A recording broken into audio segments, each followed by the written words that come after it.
Okay, welcome guys to a totally different day. So here, greeted by glorious sunshine on the Isle of Wight. Now, we got here, when did we get here? We got here late Wednesday night.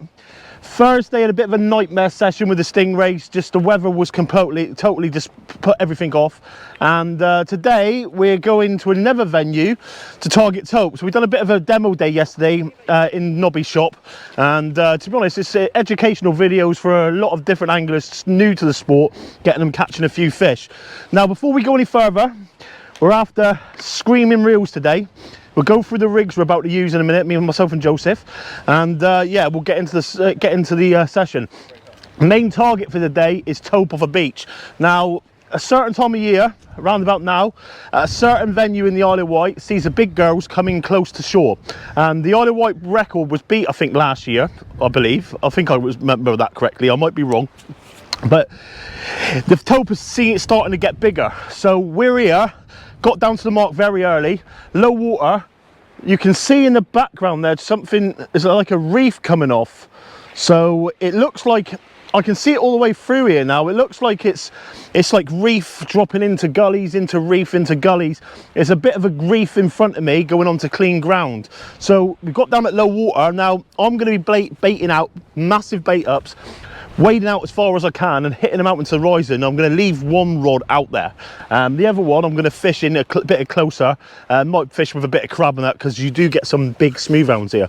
So what I'm going to do now is go over to Joseph here while I get set up, and he's going to go through the rigs we're going to use today. Right then guys, I'm going to run you through a rig that I would use for Tope. It's a really basic rig. It's just going to be a pulley. So starting off, Sakuma rig body, £100. I wouldn't want to go any lighter for the Tope. I've got quite abrasive skin, so when a Tope does turn and run, you want the rig body strong enough to take that skin. So 7-ounce lead onto an imp. Now I'm going to measure it, tip of the fingers, other shoulder. Now I'm going to do it again, but only go to the base of my neck there. So I want the trace to take the rest of it. So it's going to be standard pulley, bead, swivel, bead. Bead on, swivel on, bead on. Now I'm going to put a crimp on the rig body. I don't want too many swivels. I think if I have 3 swivels on that rig body, it's going to cut my distance, and I'm already sticking out a big bait, so I'm going to lose distance anyway. Some wire, £100 wire. Now this is coated wire, and I'll tell you why I like to use coated wire, because I don't like crimping it. Now I got shown this trick in Wales in a little tackle shop.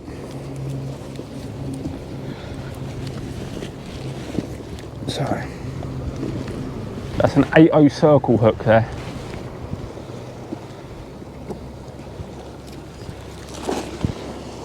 Again, 8/0, you call it what you like. It's a Manta X, just type hooks. It's just a big J hook. Obviously it's forged carbon steel. It needs to be strong fishing for Tope. Now I'm going to tie a Flemish eye, if you can see that. So to tie the Flemish eye, line through, go back. So you've got a loop there. Tag end is going to go through that little loop once. Go through it twice, pull it down tight. That's your Flemish eye. Now this is the trick that I got shown up in Wales. With it being a coated wire, you can twist it. So if you twist that up,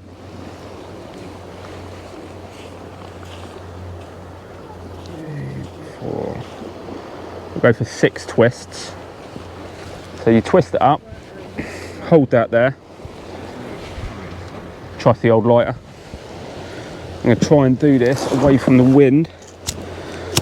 If you just put the lighter underneath that wire,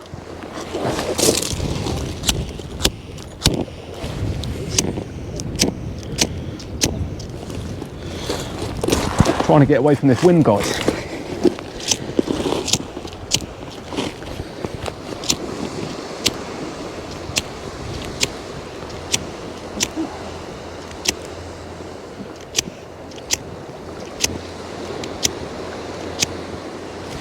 So now the wire's actually, the coating's melted and it's bound together.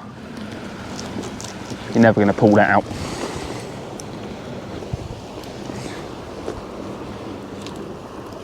I don't want a massive trace, it's just a little bite end. Let's go maybe 10 inches.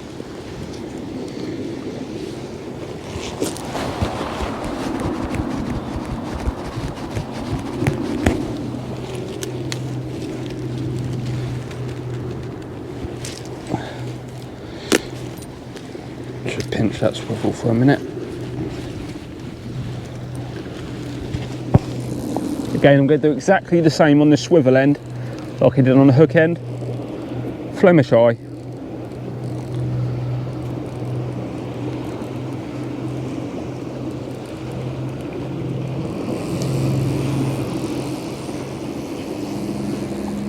Again, Flemish eye, twist it up, fuse it together, tie it on, put a bait on there, you're good to go.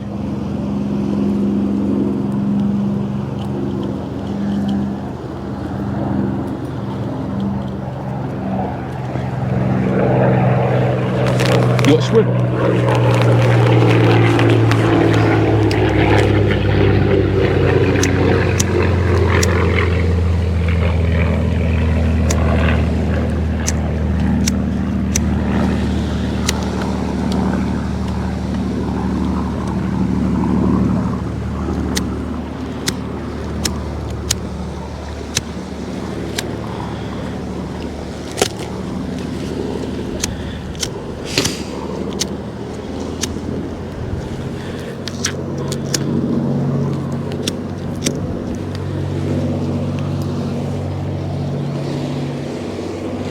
Again, it's nicely fused together there, so all the coating's melted, bound together, never pulling that out.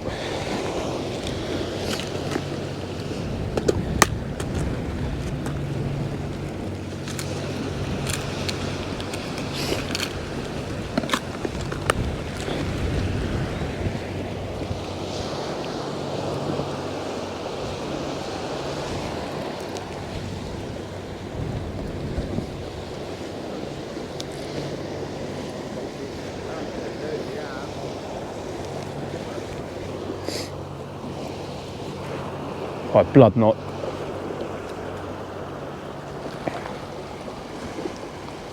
Round once, twice, 3 times, 4 times, and 5 back through. Make it wet. Always wet your knots.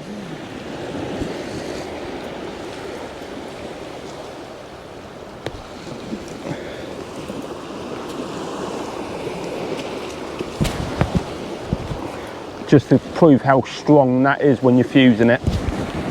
I'm putting a lot of pressure on that. Hasn't moved. That will land anything you want out of here.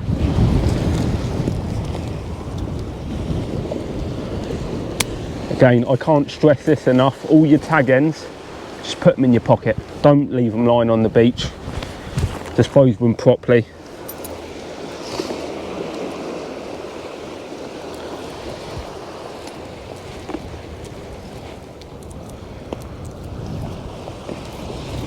Now all that's left to do on this is find where you want it, crimp that down, and that's good to go.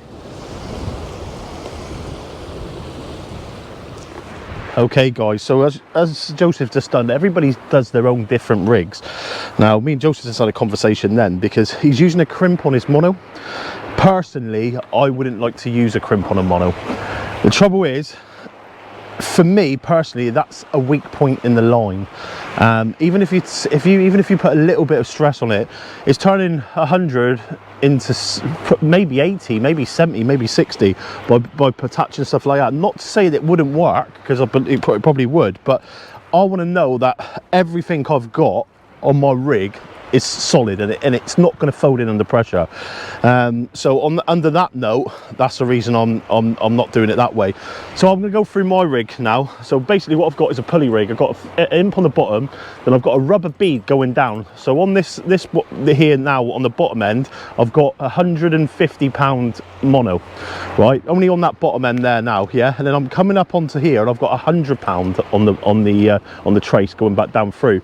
But I've got two bigger beads there because I'm using a massive power swivel, and then I've got a bead just to cushion the knots, and then a smaller bead there, a swivel there, and then I'm down on my end here. I've basically got a swivel, and I've got shrink tubes. So I've got exactly the same knots as what Joseph just done there, but I've put shrink tube over the top of it just to basically, it's just for neatness. And on the bottom I've got a bead there, see that, a little rubber bead. So basically it just cushions a knot. I've got an 8/0 Manta Extra style hook, J hook on the bottom, and then on the top hook I've got a circle. So I've got an 8/0 circle. Now for any of you what are fishing and using circle hooks, when you're basically hitting into the fish, don't strike, just reel into the fish, and the hook will set itself. What if you find that you strike with them, you'll pull the hook sometimes straight out of his mouth. So it's just worth, as the fish is going on, just basically tighten up into it, and the hook will set itself. But wire on the end of that there, then I've got, some people like I've got like a big mackerel bait there, just to, if it does take the whole mackerel down, there's a bit of extra there, and away you go. But for me personally, I've done a little bit of tope fishing. I've caught one twice. I've not managed to land one yet. Now the first time I made a very silly error by using 20-pound line off the rocks, and we were fishing for spurs first over Cappy up in North Devon, and I managed to make basically damage a line. And then when I went up to the second mark, my reel went screaming off. I hit into it, and it was just total power going down through. And as I went to start reeling in, my line just went, and I never ever fish off the rocks with 20-pound main line now, because the way I see it, if you get one nick in it, it turns into 15 or 10. So I always use 25-pound main line. Now we're on a clean beach here today, so I'm going to use 20-pound main line on my Saltigas. But I've got on the business end here now, just because obviously, as Joseph says, the tope got very rough skin, and I just want to know that this end of it, if it starts running and I need to give it line, I can set my line on the multiplier, and hopefully we can see a fish on this today. It would make a trip for me if we can. But that's the rig I'm about to use. We're going to get Nobby over in a minute and just basically run through the baits, and away we go. So hopefully, guys, here to a good day. Okay guys, so my one's set straight up now. I'm going to hook that on, and then what I'm going to do quickly is turn my leads up, because I think it's important for that initial take now, with especially because we're fishing for tope. It's actually the same with smoothhound. I want that lead set, so all I'm going to do is just going to turn the ends up on my leads, and then we're going to get one out into the dirty water. Hopefully, and get into the clean stuff. Right, there you go. So that's me sorted. Nobby's done exactly the same as me now, but he's put a bit of squid on the end of it. We'll go through it quickly with him now, but I'm going to wade out a little bit and then try and get one in there. All right, let's get on.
Now, reef's quite slippy, I can feel it on my feet.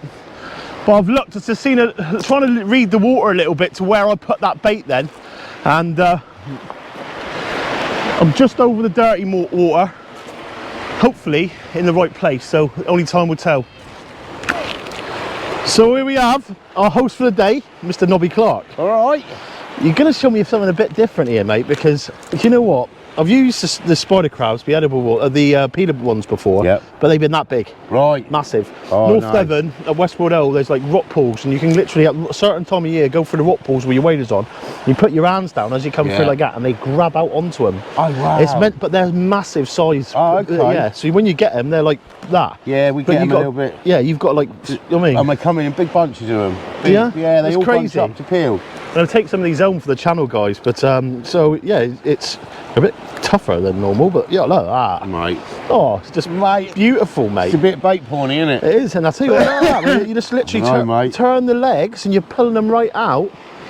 Oh, it's just can sexy. get Oh, there's them- no other word except from sexy. Little end sections of them legs. Oh, mate, it's just sexy, isn't it? pull them. Yeah, look, I'm pulling that right off, guys, and it's coming out lovely. Would you use that hole? I'd keep the legs.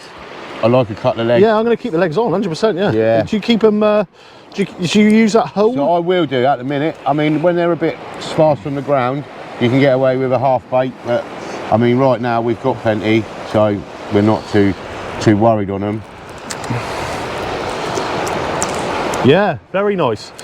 So, Nobby, island born and bred, I am, mate. Yeah. and how long you been fishing? Oh, since I could walk, mate. You know. Since you walk? Yeah. Yeah. My granddad was come from a big long line of sort of fisher folk. You know. Yeah. My granddad, my nan was a top angler. My mum, you know. So it's definitely in the blood. That's good, mate. It's good.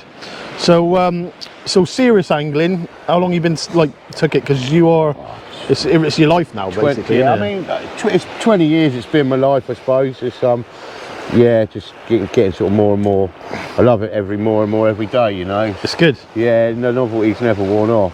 No, it's good. You do you find you still managing to get out with the shop and that then? Oh yeah, I mean I couldn't do it without my number two, Geeks, you know, Yeah. and also I've got great support from some really good anglers as well. So, you know, if I do need to get out and have a bit of a go, you know, I've got plenty of help. You know, Yeah, you need that though. You the need slam fish community Yeah. on the Isle of Wight, mate, is exceptional. You know, it's become way more than a name. It really is a community. community. That's Yeah, good then, isn't it? It really it grew into more than I ever thought it would do, and it's still growing every day. You know, Yeah. super proud. So you got a new premises on the go coming up very shortly. We have, yeah. I mean, it's still a sign and a handshake on the way, but we'll find out tomorrow. Yeah. Yeah, yeah. We won't go too Exciting deep into things that ahead one then, just yet, mate. but yeah, every day's better than the last at the minute. So blessings are counted. Yeah, what are you doing with that then? Do you know what? I couldn't use it home, mate. What? I couldn't do it to myself. Oh, mate. The reason I couldn't do it to really? myself really is when I come on the channel, so I'm using my channel rigs basically for smuts. What I find is, like, if I put a crab bait out that size, Yeah. then the hounds would nail it straight back. Yeah. Where if I put that on like that, I don't know. I don't feel confident with doing that. You've got a massive bait there. That Yeah, looks I've like a just bass bait. I've- Guys, hold that up, look. So that's my smut bait. This is the joy of angling, isn't it? That's what I would use back home. Yeah. And he's got a squid-sized bait. But do you know what? Later on in the year, down where we are, Yeah. they'll come on squid. Yeah. Oh, do you know? So whole squid, a they lot of love the- it. a lot of September the bigger time, ones, as they go mate, through. A lot of the bigger Yeah. ones are coming on prawn, on squid.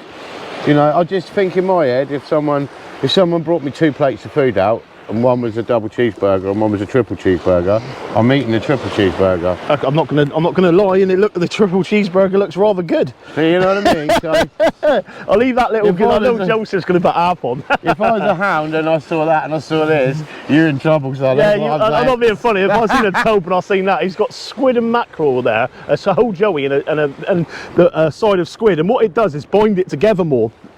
But you fish as you used to. It's what I love about fishing, because everybody does their own ways. Yeah, they Me and do. Joseph were just having a conversation a minute ago, because he put a crimp on his mono instead of a never swivel. A lot of boys down Yeah, here a lot do of that. I couldn't do it. No, I hate because that. it would do because it being mono as well. It'd be out there, and it would. It's a weak point in my line. Yeah. You know what I mean? And if it does move, it's going to tear away the mono. And the trouble is, if you're using a £100 mono and you get a tear in it, it's 80. You know what I Yeah, mean? it And is. that's Yeah, exactly the you've same weakened it. thing. But at the end of the day, horses, courses, whatever you're comfortable with, everybody, joy of fishing. Nothing's ever right, it's only going to be right for you. You know what I mean? What one thing boy thinks is wrong and the other one thinks right, it's down to preference, guys. Joseph catches fish, he's got a lot of confidence with it. And there's lots of tide out there, Nobby. Yeah. Yeah, we're right. Sort of, it's just started to punch on the ebb now, so we're losing a bit of water. It's not the prime time to be here yet, but I'm gonna get one out there a minute, mate, because for my bait gets sunburned, because we got a lovely day here. But what we'll do is we'll come over to you now. I'll just let you show that bait off because it does look very, very sexy. Very, very sexy. Look at that, guys. But we'll catch up again in a minute with Nobs, and we'll go through some more about the shop and different things. And yeah. Look at that. That just looks lovely. He's putting some legs on and everything. I'm having a quick bait cast out, and hopefully we can get a smoothhound out as well.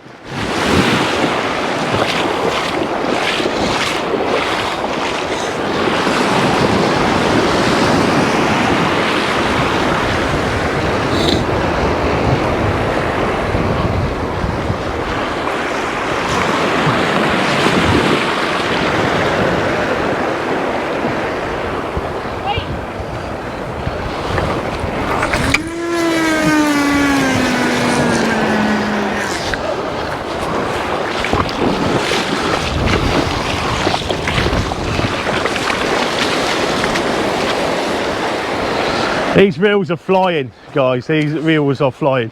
I have yet to do one, and I will do a tackle test on these. It will be coming to the review show. The Sotigers, they really are the Rolls Royce of reels, and yeah, they're absolutely flying lovely now.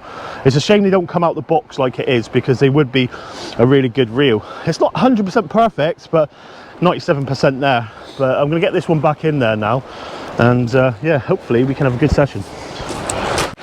Okay, guys, we've got a lot of tide out there. I'll say we got a lot of tide. I'm gonna have to put this ratchet on. You show that bait off a minute while I just do my ratchet. Show that bait off. Look, that's a proper crab bait there. Look, mate, there's loads of tide. Is there? You reckon you're gonna have sevens? Yeah, I've got 6 on at the minute. But I think I'll go up and put 7s on. But I've literally blasted out straight in front of me then, and it's pulled right round. I did get out into that really light water at the back there, though. I waded out like probably, I don't know, 20 or 30 yards. And it was a real nice cast, so hopefully. Was it? You sure it went wonky? No, it wasn't wonky, mate. I've seen you cast. No, it wasn't cast, yeah. It's nice little cast, that. It was in there, it was. Where's it? Well, over there? Where my rods are, yeah. No, not on that side. Oh, yeah. But yeah, so that's what you would use. What's your biggest hound over here then? 17.2. What a monster. You've had some nice blondes as well. Yeah, I've had a couple over 20. Nice fish, nice fish. But yeah, I just don't manage to tope yet, but it'll happen, mate. It happens. Today's the day. I mean, you're lucky with the sort of variety of species you get here on the Isle of Wight. You get the stingers, not much we don't you get the tope, you get the gilt edge, you get all the species. And some of them not as big as others, but you do get a lot of, like, to be honest, if I lived here, I'd be on those stingers all the time. That'd be my #1 priority in life. Yeah. Stingray, baby. The trouble is, you spend a lot of time and waste a lot of money. You know, I mean, you get some of the guys go down there and they'll hit into 2 or 3 in an afternoon, and then you'll spend, you know, 8, 9, 10 sessions, 12-hour sessions down there and not. But the trouble is, that's dedication. It's exactly the same as on our neck of the woods. Yeah. Getting the big blondes. That's You've just got to commit. Fella last year went out, first time ever stinger fishing, went out first time. Don't think he'd done more than 4 or 5 casts. Broke the island record, 57.1. You know. I give up after that. I think his exact words were, I thought you said the stingray fishing was hard. Love the cockiness, gotta love the cockiness. Big up, Jace. But no, that's the tide's coming quite quick today. Where we were the other day, it seems to be really slow, but I suppose we're really flat here. I'm surprised because it is a small tide. It shouldn't, you know, we shouldn't get too much movement anyway. It shouldn't come up too high. That lead there is pulled right around. I can see by my rod tips, I've got loads of tide there. Your other one hasn't. I reckon it's your wonky casting, mate. Do you reckon that's my wonky casting? Yeah. I don't know what. Next time, don't be a good eye. It's been a joy, it really has. Last time we seen this boy was Brid. He said, boys, you got to come over, And we set some dates, and it ain't gone to plan, but I'll tell you what, I've had a really good time. Yeah, it's been a good laugh. We had a night out. And everything's looking, this is what you want to see. You know, we sort of knew when we went down for the stingers, didn't we? It was it was a bit rainy, it was a bit windy, the water didn't have a lot of time to get a lot of heat on it, so. I'm noticing though But that this is- the bay at the moment is quite flat, but if you look out to the right hand side, it's starting to roughen up a lot. It is. Is that going to be good for the Tope here? I think they come in here because it's calm and shallow. I think, like, especially this first run of the bigger sort of female, I think they're coming into the shallows to give birth. And I think that, you know, because it's safe in here, there shouldn't be too many predators. So There's a couple sitting right here. Well, there is indeed. But no, I mean, this tide's small. The water shouldn't go in or go out too far, so it will hold its heat. Which, you know, again, like I said earlier, I'm not the tope master. I've not even had an Isle of Wight tope yet. I've just got a lot of top boys that have fished really well for them, done really well. Yeah. And they've sort of they've passed a bit of their knowledge on to me. So I think I know. Fishing, mate, I think I know what I'm talking about. Yeah. But I certainly am no tope master when it comes to catching them I think yet. all it is the case of is putting some big baits out there, setting that drags, and just let them wait and run. You absolutely got to be in it to win it. I can't see it no being. For the ones I've had on, the first one I could feel it was just ultimate power. It went straight out towards the headland and didn't stop.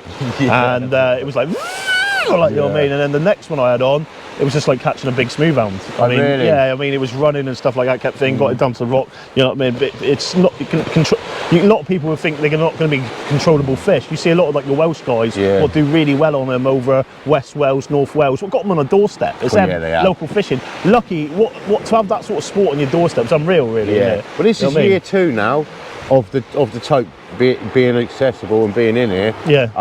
And I mean, the boys that have had them, don't get me wrong, there's some top anglers. Very few people have fluked a tope that don't deserve one. You know, the boys that are putting them on the beach are the boys that deserve absolutely deserve to be catching them. You know, it's credits off to them. There's some top anglers on the island, and you know, and they let the fishing do the talking. You know, so hats off to them. Well, we'll let you get your baits in. What I would recommend is no sidewinding, and then. Well, I reckon at this rate, I'm going to have to fish over where Joseph is there. That'd be all right, mate. A wonky It'd be all right. It'd be all right. But I'll tell you what, it is quite left.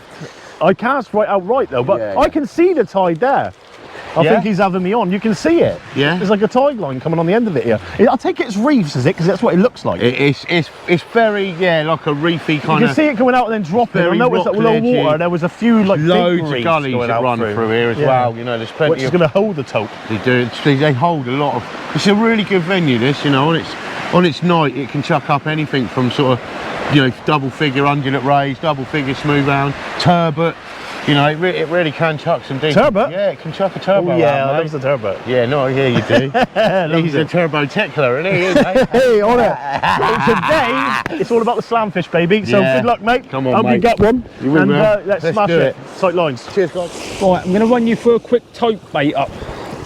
And Nobby sorted us out these beautiful little joeys. So all I'm going to do with this, nip the tail. Run down that jaw a little bit. I'm using quite a big hook, so I'm going to put a little slit from his dorsal fin through the top of his head.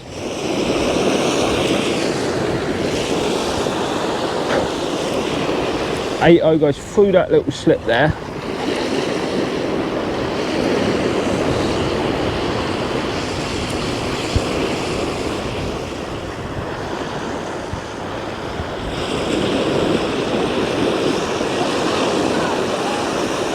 Now what I can do now is bury that eye in that little slit.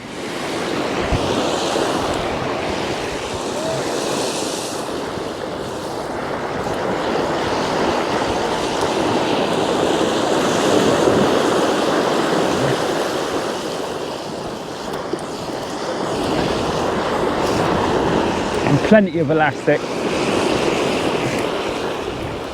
There's a few spider crabs out there at the minute and they're going to be pecking away at this.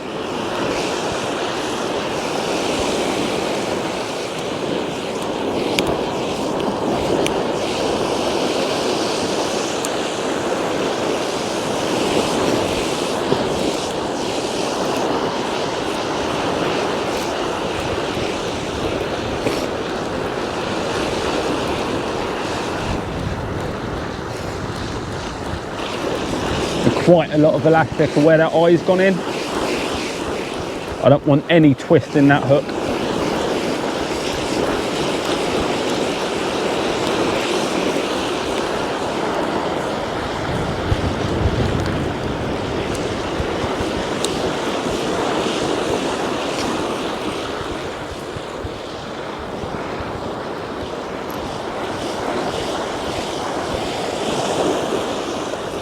Whip it all the way up to the base of the tail where I cut it off.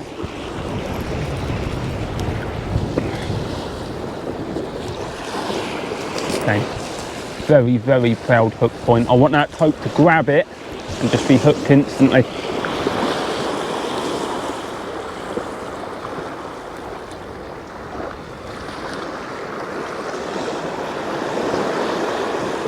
Circle right in the top.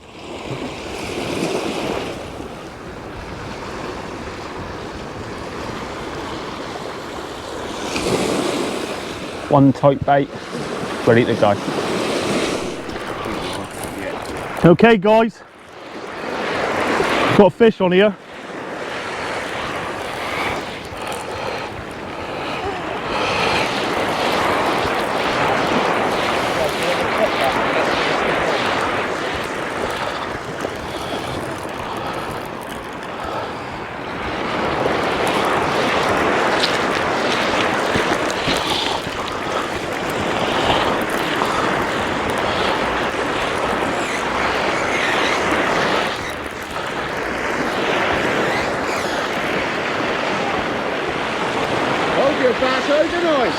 Well, he's nailed it, first cast.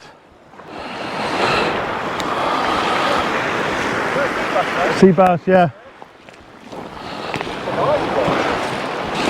First cast, spotted crab bait, pull straight over. I didn't think it was a hound, but the way it just like took there then. But no, great start. Whee!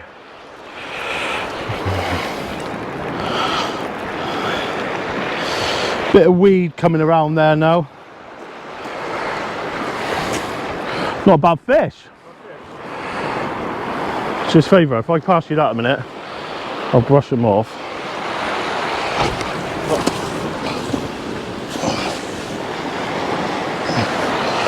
Okay guys, so here we have silver bar. I'm gonna get him washed off quickly and get a photo.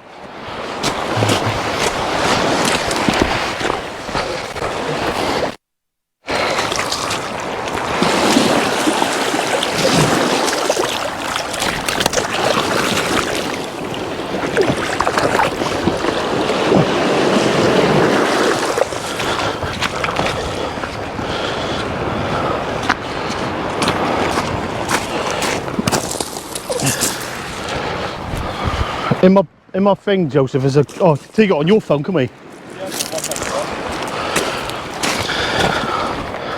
Get a better look at him. Fine silver bar. Spotted crab bait. We're into a fish. Get a quick photo and we'll get him returned to fight another day.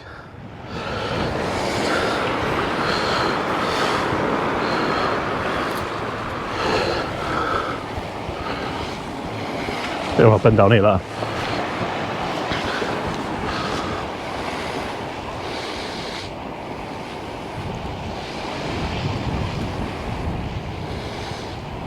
Do you want up long ways then?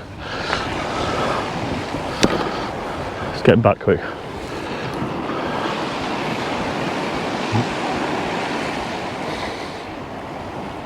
Can you not see my hands? So you can see, fine silver bar. I'm going to get him back now to fight another day. One silver bar.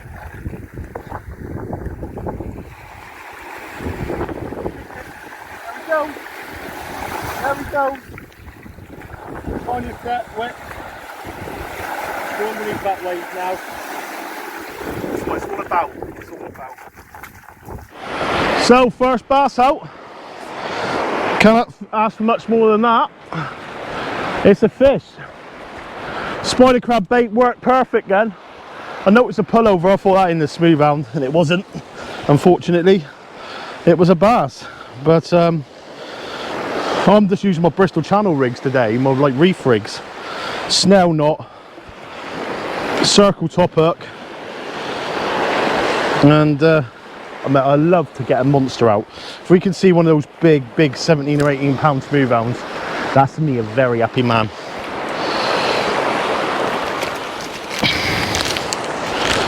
I should have. I think Joseph's used it. Has he? Yeah, he's used it. So what I'm going to do, exactly the same again. I'm going to just pull these legs off. If they come off, give them a quick pinch like that. What I find, especially like peeler crab and that, when you're using these, it's all flavour, it's all scent. Loads of scent in the legs. Some of them are coming off, some of them are not. Just trying to break a few around. And then this one's not come off as easy as the last one, but they are coming off. And what I'm going to do now, get that back off. Oh, it's just pure I can't use any other words except from sexy, because that's all it is. Absolute sexiness. I'm going to take some of these home with me, I'll tell you, because they will absolutely smash the Bristol channel. I know they will. So, as I said, I'm not using massive baits. Don't need to. I'm going to put half of that crab on. There now. Joseph's put a bit of squid through his. I'm not bothering. I'm just going to fish normal rigs that I'd use down. I'll put that bit there. Normal rigs that I'd use down my neck of the woods to get smoothhound. I mean, I've not got massive hooks on the smoothhound rigs, and I'm just going to leave that Tope rig out as long as possible, really. So he's in there like that. Ratchets are set on that one. Pull him down. Going to leave that on there now. So let's see if we can get a bit of scent in this. So I'm going to basically pull the rig round like so. Right. Bait elastic. I'm using heavy bait elastic. I've got the Inova stuff. I think it's Inova or Tronics, one of the two. It's not a bad bait elastic, to be fair. I've been using it a little while now. The heavy one is the one I like. It comes around like so. Okay, making sure that hook points proud on the bottom. As I said, guys, some people like using a dongle rig. I've got an extra hook there. Sometimes, it depends on how the hound or smashes it, or the bass or whatever smashes it, or determines whether it hooks on the bottom and the top. 90% of the time, I find that my hooks, the fish are hooked with the top hook, especially the smoothhound. And I don't know if you noticed that. I don't think the camera was quick enough to be turned on, but I never struck into that fish then. So just let it hook itself. Nice little crab bait. I'm going to get him off seabound now, and hopefully try and get a smoothhound. It's a lovely day. It's made my day this today. Just have a bit of sun, a bit of nice weather. I mean, brilliant company, and we'll fish till darkness tonight with a chance of a Tope. A few fish out for the day. What else can't get better, you know what I mean? It's always a bonus to catch the fish.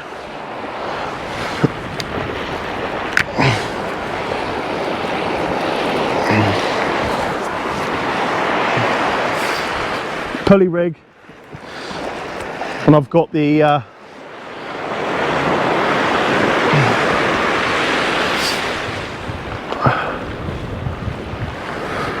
£80 trace and rig body. We'll get this one casted out now and see if we can get them fish on. Okay guys, turn the hat round, the means business.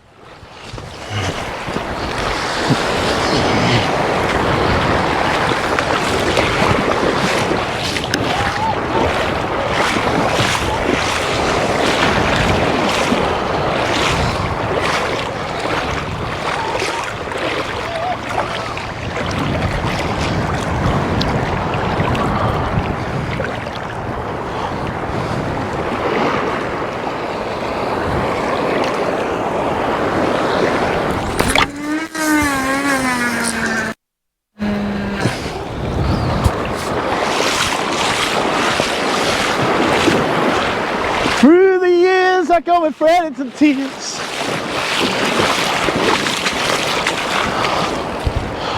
Well, it's out there. Hopefully that holds up in the tide.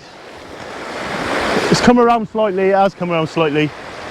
It's still coming around. I'm gonna have to put 7-ons on it. I mean, I don't want to be going over Nobby all the time. But no, see if we can get a smoothhound on then. Okay guys, well, it's just an absolutely lovely day. It's a joy to be here, it really is. I'm really enjoying it at the minute. It was the first, I've enjoyed all weekend to be fair, and even the first day in challenging conditions, it was nice to see Nobby and nice to get out fishing. We had a couple fish, but nothing to shout about, not the stingers we want. I was a little bit gutted with the stingray because I had it on my mind for a little while, but you soon get over it. It's part of fishing, isn't it? And then we had a good filming day yesterday, and then moving on to today. So we go back tomorrow morning, so that'll be the end of our Isle of Wight tour. One bass so far, which is probably the best fish of the trip, unfortunately. But you can't win them all, it's always fishing, isn't it? But ratchets are set. But what I would like to say, guys, is this. Within my reviews and stuff, all I can do is give my own opinion, and all I can do is try to be truthful within my opinion. Now, as a lot of you know, I don't do sponsorship anymore, and this is the reason I don't do sponsorship, is because I can't give honest opinions, and I feel like with what I do now, I enjoy it. And the main thing of all of it is I get to be honest with you as a viewer. Now, I had a few questions coming in and people ask me why, and I'm going to answer the questions, and it might be quite controversial, but at the end of the day, I don't mean to upset anybody, and I'm just going to be the truth of the matter, okay? So, one of the things I've done was regarding hooks and stuff, why people are asking why I'm using Mustad and Sakuma hooks now, because obviously years ago we used to use the Cox and Raw hooks. Now, I'll be honest with you, so I look back on a lot of my videos, what I've done in years ago, and you can see I've done a lot of re-edits and stuff, because I like to take a lot of the sponsorship stuff away from it. Okay, so back when a lot of the older guys and older generation grew up, anglers had to be sponsored because of their angling skills and stuff. And when I come on the scene originally, and I'm worst enemy for it as well, it's viewing. At the end of the day, it's all to do with numbers, and it's the way it's turned in modern day society when it comes to social media and advertising and stuff. And unfortunately, I don't agree with it, if I'm honest. I feel like at the end of the day, if you're a good angler, that's where the sponsorship should come in. And a lot of guys around the coastline and around the UK and that get sponsorship and stuff like that. But then 90% of guys getting sponsorship these days now are nothing to do with being good anglers. It's all to do with numbers they've got on groups and different things like that. And it shows, okay? And many years ago, I was doing a lot for Cox and Raw.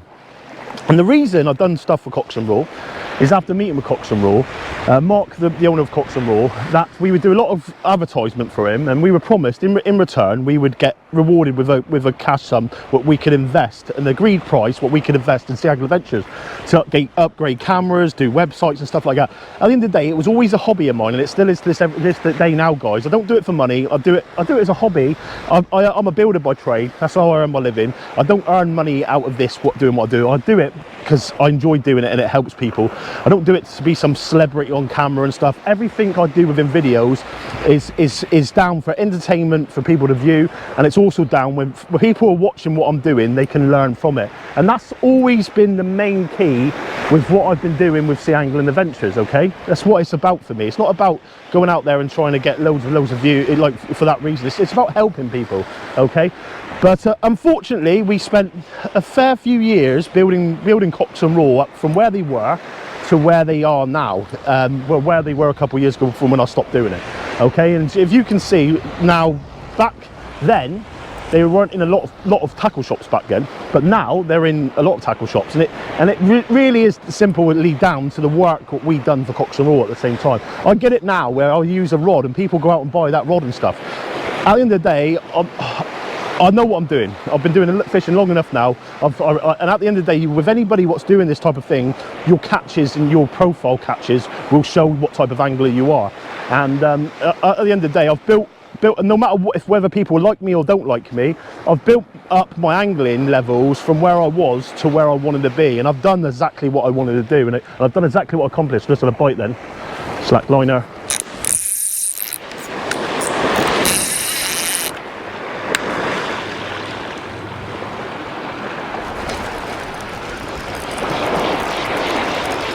Fish on. Joe, grab that camera a minute.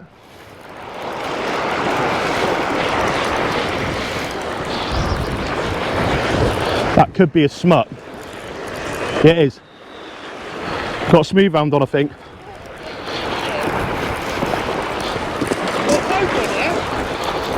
I don't know, it leapt out the water then. Don't know if it's come off. Don't know.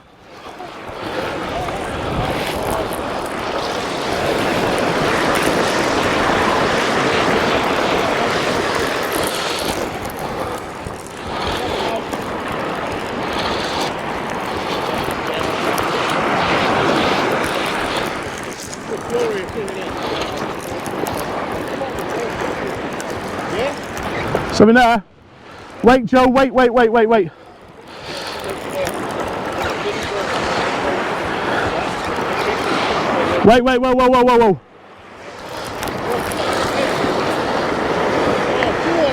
That is what we do. That is what we do. What was I just talking about? So, a lot of angling programs you watch, you don't get to see half of this. And it's down to knowledge, experience, and what we fish for. Yeah! Come to the beach today. It's not a massive fish, but it's a fair size. Wait, Joseph. Let me hold it in the mouth. Jesus Christ. Try to cuss my finger in a minute. Oh, Jesus. Okay, guys. So, bass, another bass, and at the end of the day, that there now is 2 bass at the complete range into that clearer water. What a fish. That jumped out of the water about 120 yards out. I've seen it come out through. Absolutely fantastic fish. I would say probably, what, 5 or 6 pounds? You know, yeah, it's a nice fish. So, yeah, we're going to get him cleaned off, get a photo, and then we'll get back and get another go on. Unfortunately, didn't get the way that one. I would say he was probably 5.5, maybe 6 pounds. Nice fish, but he, as I was holding him in the lips, I don't like to hurt him. I just tried to hold him in the lips and give it a kick, and he went right back. But yeah, it is what it is. We get another bait up out, second bass of the trip. But as I was saying, it's at the end of the day, especially with what we've done for Cocks and Raw, with the advertisement and stuff, it come to the day before we were due to receive our payment, and the owner basically said, oh, I can't do it, I can't get the funds for it. He was hoping that he was going to basically bind it in with American fishing wire in America, so he got the advertisement for nothing, and fortunately never paid off. Now at the time I looked at it, it is what it is, but the longer I look at it, and like the more the people say to me about it and stuff, where they see where Cocks and Raw is now, and at the end of the day, the protein now is laughable compared to what it was back then. I mean, it's got some good anglers on there. You've got Alan Brown. Me and Alan don't seem eye to eye for a certain reason, but to be fair, I've not got nothing against Alan Brown. Fantastic angler. To be honest, I like the guy. It was more so what I had to do for Sea Angling Adventures at the time. I didn't do it as a personal vendetta and stuff. More so, what I'd done at the time and made the decision I made was based on what was best for Sea Angling Adventures. But fantastic angler. But you've got other guys like what got massive viewing, like John Locker, for example, from the Foot Locker. You got, at the end of the day, when you watch these type of videos from John Locker and Graham Pullin and some of the like more bigger YouTube videos, you're watching that type of YouTube videos for entertainment, and you're not gonna learn nothing from that type of viewer, the angler. I mean, I had to do an analysis on my channel a little while ago, and I had to sit and watch some of it. I don't like watching those sort of the videos, if I'm honest, because if I'm watching something, I like to watch big fish and stuff like that. Now, I think a lot of that type of fishing has come from boat fishing and stuff like that, was very simple. But if you look and watch some of the shore angling they do, I mean, I know guys what have been fishing for like literally 12 months, and then they would be more advanced in their angling skills than both of those guys put together. I mean, casting abilities is not always something or other what everybody picks up, but rigs and techniques and stuff, and bait ups and the way you're baiting up and stuff, it shows straight away. And at the end of the day, with Sea Angling Adventures, what we've always done is maintain the quality of angling. I mean, I've always tried to have the right guys doing the right job, and at the end of the day, all I can do is do what I specialise in and what I like to do and what my love of angling. I mean, that's why we got together with Adam, and I'd asked Adam whether he would do the casting, because at the end of the day, I can sit there and show other people to cast and show them how to cast, but at a much higher level and a lot more experience with casting, and it comes across better on camera. You know what I mean? I try and help people within the videos and stuff I do now, but after that with Cox and Raw, I didn't really do a lot of sponsorship. I just felt really disheartened, you know what I mean, at the time. And to be fair, it's when I started going back, I spent a lot of time doing the golf and that, and when I look back on it and I started coming back in and putting more work in my YouTube channel and stuff, I thought, you know what, it's an absolute mickey take, because a lot of you who've followed me for a long time would have saw the hard work and effort what went in to logos, to doing stuff, driving up to the wing cantons, to the headquarters, and driving backwards and forwards and stuff like that, you know what I mean? And at the end of the day, all out of my own, because what I was looking at was an investment into Sea Angler Ventures to push it forward, and unfortunately nothing happened. At the end, it is what it is. To be honest, I like Mark, if I'm honest. I know he was quite ill a few years ago and stuff like that, and it's life, isn't it, at the end of the day, and it's business, and unfortunately this isn't a business for me. I'm not into Sea Angler Ventures to make money. It's something when we get it, we put it into new cameras, into new trips, into new stuff to help cost the viewing, which basically it funds the hobby, and that's what it's down for at the end of the day, guys. So that is the reason I don't use Cox and Raw anymore. That's the reason you would never see Cox and Raw promoted with any of the videos. I used Sakuma for years, I've used Mustad for years. Those owner hooks I really like as well. So what I want to put out there, and I answered this on camera myself, and the reason I've answered it personally on camera is so it's out there. You know what I mean? People can read the comment if they want to read a comment. I'm not ducking and diving. I'm just basically telling the truth, because that's the way it went down. And for that reason, Cox and Raw would never get no advertisement through our channel anymore. Okay, as simple as that. There was another thing, an incident. So I'm going to bait up here what I had on there regarding some of the stuff I'd done yesterday, regarding basically saying about rods and stuff. Now I'm just going to get it, I know this is a bit thing to put in the video, but I'd rather just get it out there so it's been said, and everybody knows, and we can move on from it. Now I think some people didn't like the comment I put about mid-range rods for obviously Akios and Any Fish Anywhere. Now, sorry, let me just get this mic sorted a minute. Now unfortunately, we done some stuff for Any Fish Anywhere. A lot of the people remember, and one guy basically said, you said they were a lovely rod, and they were a lovely rod, and they are a lovely rod. When we done the tackle test on the Match Pros and the tournament Match Pros and all stuff, at the time they were priced at £300 a rod for the red range, and the blue range was priced up at £150 a rod. So you had the budget range and you had the more expensive range. Unfortunately, after we done what we done, and with the advertisement and stuff, and obviously pumped it through, because they were good rods for 300 quid, they really are. The prices of them now have doubled since then. And my honest opinion, at the end of the day, and a lot of people think I'm sponsored by Zocron, and I do a lot for Zocron within promoting within the channels and stuff like that, and other companies. So, I mean, I've done some stuff the last few days for Akios and different things, because whatever I promote now is what I think works, and the reason I'm promoting it is for you guys, so you know, and you've got an honest review, an honest comment from someone else, and that is the reason why I've done it, guys. All right, that's basically it. But I can't. If I had to do another review on those rods, I can't give an honest review and say that they're worth £600 a rod, because they're not nowhere near the level of Century. And in that Century, you'll pay that sort of money. If you put a T900 up against a Match Pro, Match Pros are a lovely rod. Don't get me wrong, I like Julian as well, and I don't mean no harm by anything I'm talking about. I'm just trying to be honest with you guys as viewers. And at the end of the day, you guys are the ones that are spending your hard-earned money on it. Now, there's nothing wrong with the range, fantastic range, but in my eyes and my own personal opinion, for a 300 quid for Match Pro is a really good price, or maybe 350 quid. But there's better rods on the market for 400 quid than that, and they're trying to charge basically 600 quid for the rod. There's a lot of rods do it now, and what they do, and the companies do it for a reason, because they know as anglers that we look at things for price, and if it looks like that's the price it's going to be, then that's what they do. Exactly the same. Just because something's obviously pricey doesn't mean it's fantastic.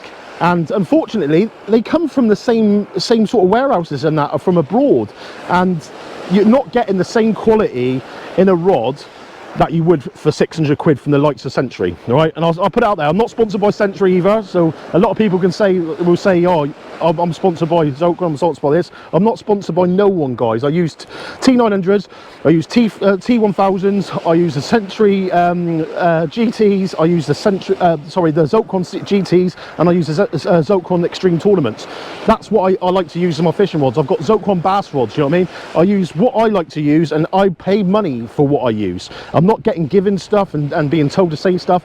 And the reason being, and I've said it before, I want to be honest. And how many channels out there can give honest reviews and do what I'm saying? Because they're either sponsored or tied to different brands, and they can't get away with it. You can't, the way I used to work, and when I was like doing stuff for Sea Angler and stuff, and you had to do reviews, you'd always have to give a positive feedback for a negative comment. Okay, so if you say something negative about a comment about a product, you had to end it with a positive note, which is sales speech, because at the end of the day, the companies are getting in contact to do advertisement and push things on and stuff. It don't work for me. If you like it, you like it. If you don't, you don't. I'm going to give my honest opinion, guys. That's what I'm here to do. And whether people like it or not, I hope people don't obviously fall out about it and stuff, because it's my own opinion. You'll have your own opinion. He'll have his own opinion. Other people have their own opinions. All I can do is give my own opinion on what I'm doing. So that's the other one. And there was a few questions. I'm going to answer some more in a minute, but I am going to get this one sent back out. So hopefully we can get a bigger bass again. I want a smoothhound though.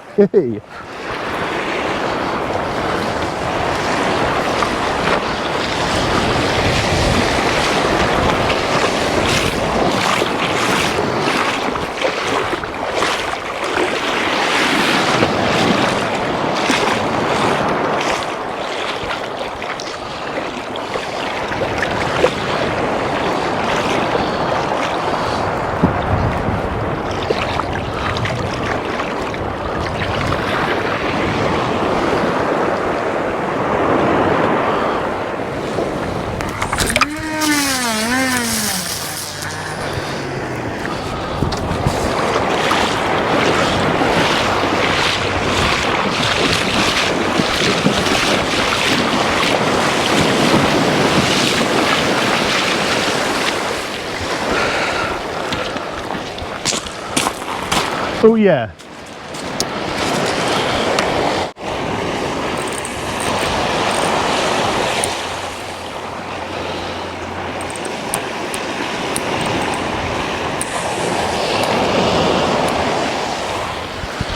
Okay guys,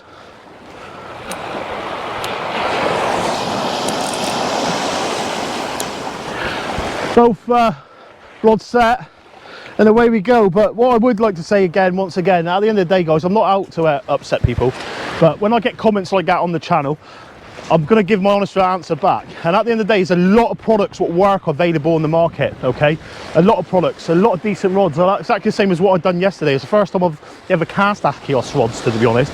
And I was very impressed. They were very nice rods, especially the Creed. The Creed, as I spoke to Nobby earlier on, and I was saying about we talked about the rod and that. He said, do you know why I like it, Andy? And I said, why? He said, I can't cast very far. And he said, it's a very user-friendly rod where I can put a big bait out a distance. And I was like, exactly, that's what rods are created for. And a lot of people get in this thing of saying, oh Andy, you're using that, or you're using that, or you're using that, you know what I mean? I want one of them because you're using it. And it's not the case, guys. If you can't bend certain rods and stuff, it's restricting your fishing, it's restricting your distance.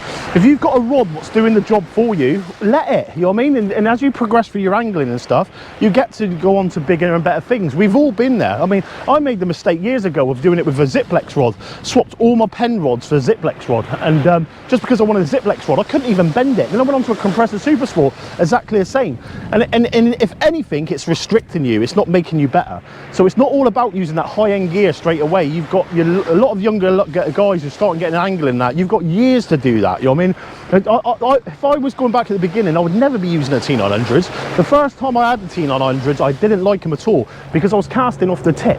And because I'm casting off the tip, it's a totally different rod. Then when I had it the second time and I learned how to cast, I love them because I'm getting into the midsection of the rods. So it is really about knowing what you're doing, gaining the experience and knowledge with it, trying different things. Try before you buy is one of the biggest things I would recommend, and going from there. But we're going to leave all this negativity alone now. I just wanted to answer those questions because when it goes on the channel like that, I end up deleting things, do you know what I mean? And I just think, do you know what? I'm just going to get it out of the way so people know. And I've had a few people message about it, and there you go. That's the reason why.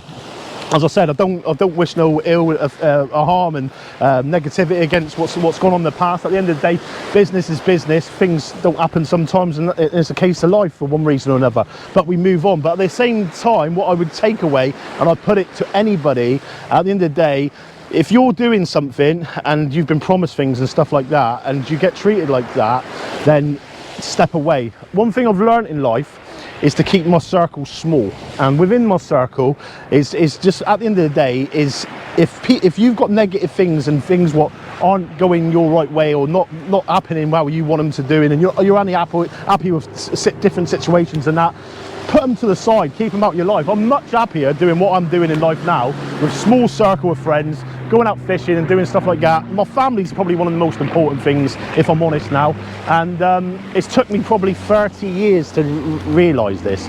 You'll meet people going through life, the biggest mistake I always make, I take people at face value, and not all people are honest in life, and I think you only gain that experience within time.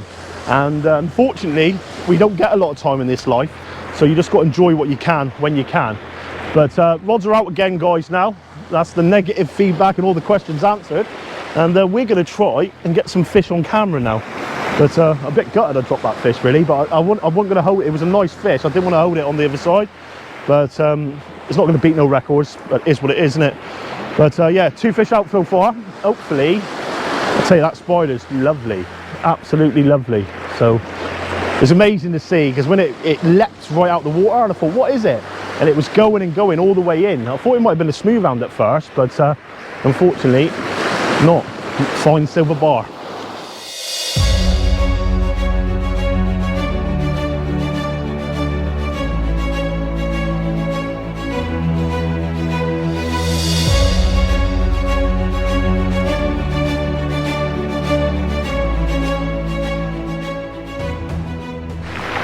Okay guys, so just waiting now. Joseph's just had a bass, and Nobby's got his rod in hand, so I'm not sure what's going on there, but the wind has picked up and started coming more westerly, I believe, which yeah, it's starting to be a little bit uncomfortable. Just trying to keep my back to you just for the microphone, really.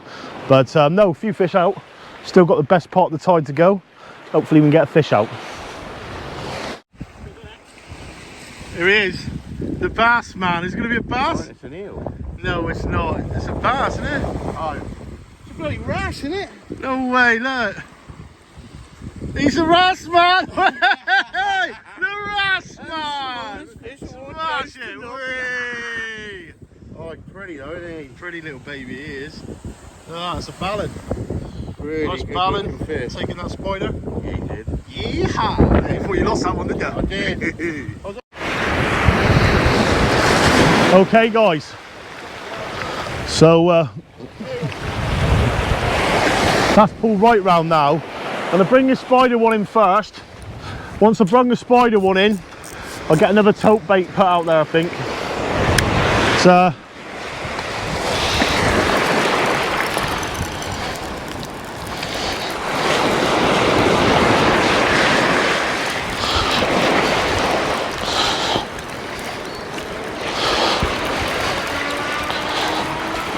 hiya, mate.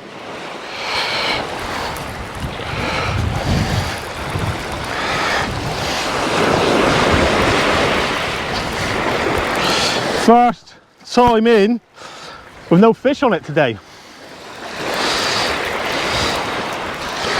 Nice.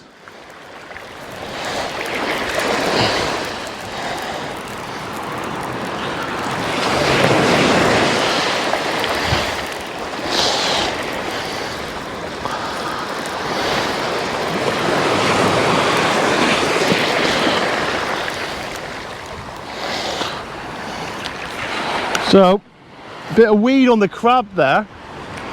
Just going to get this weed off the knot, leader knot. Lovely. And what we'll do is that one there is not touched. So what I'm going to do quickly is get another one on. So we're looking for the packet, we're looking for the bait elastic, and we're looking for the spiders.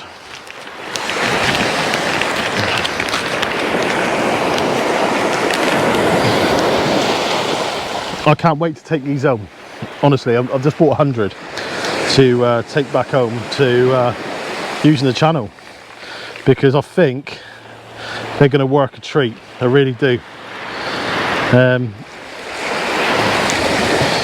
They're quite big. 2 baits out of them. I've just kept this binding with the other one, really, just because I think it will wash out quite a lot. But I can't see why a tope wouldn't take that either if there's tope there.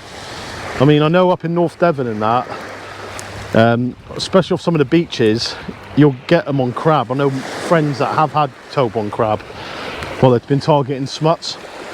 So exactly the same. The only thing what's a bit, I've not got wire on it. It's quite a big bait that. I say that, look at Nobby's, there's nowhere near his size, but you've got to be in it to win it, innit? There might be a big smoothhound out there what's partial to a big size bait. So top hook there, ready to go. I'm just going to blast into the horizon, guys. I've got a feeling that there's a lot of bass out there in a minute, and yeah, hopefully we can get a bigger one than we just had. But I can get a proper photo, because I've had to take a screenshot of that one, unfortunately. But yeah, boys and girls, I do apologise for the negativity in some of the early parts of this video. But I do get annoyed with it at times, because everybody's got something to say. And unfortunately, if no one likes anything what goes on my channel, there's a subscribe button there. Please feel free to unsubscribe, and you don't have to watch it. But I think what a lot of people do, they enjoy watching it, but they hate enjoying watching it. What someone did say, a bit like Marmite, and I totally agree, I am a lot like Marmite. But at the end of the day, I'm not going to lie, and I'm not going to say stuff which I don't agree with. And at the end of the day, it's my own personal opinion. Everybody's entitled to their personal opinion, you know what I mean? Just think, because I think something's better than the other or something like that, a lot of people would think totally different. And it's just one of them, really, guys. But unfortunately, it is what it is. It is what it is. I can't do a lot about it. At the end of the day, it's never going to be a business for me. This is it's a hobby which I enjoy doing, and at the end of the day, for me, it's passing the angling sport and skills that I've built up over the years. And to get a lot of friends and that take time and put their skills and that involved, and friends with their casting and stuff like that, again over to you lot. And hopefully people see the entertainment sort of side of it, what people know what they're doing, but also pick up hints and tips as well, because I find that not just for the newbie angler, but for a lot of anglers, you're forever learning, and there'll be a lot what I could learn off a lot of you guys out there as well, you know what I mean? That's the joy of sea angling. You never know it all, but you're forever obviously getting better and gaining more knowledge, and that's a big part of the sport. Going to get one out there now, and then I'm going to reel this tope bait in and get another tope bait on.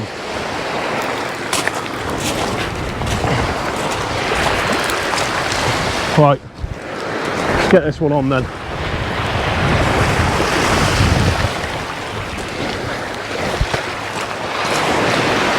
Here we go.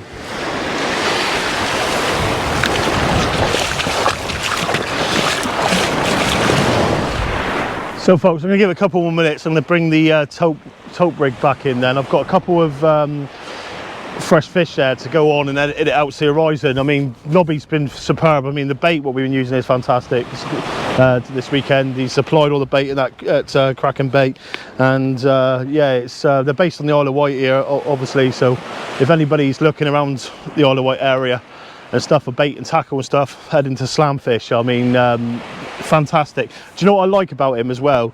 Another thing I like about him, he's a lovely guy, don't get me wrong. Apart from that, is a simple fact of his outlook and what his future, what he wants to do for the angling community. I mean, you can see it when people come in the shop and that, and I witnessed it firsthand today with kids coming into the shop buying tackle and stuff like that, and it's a big part of fishing and communities and that, I think.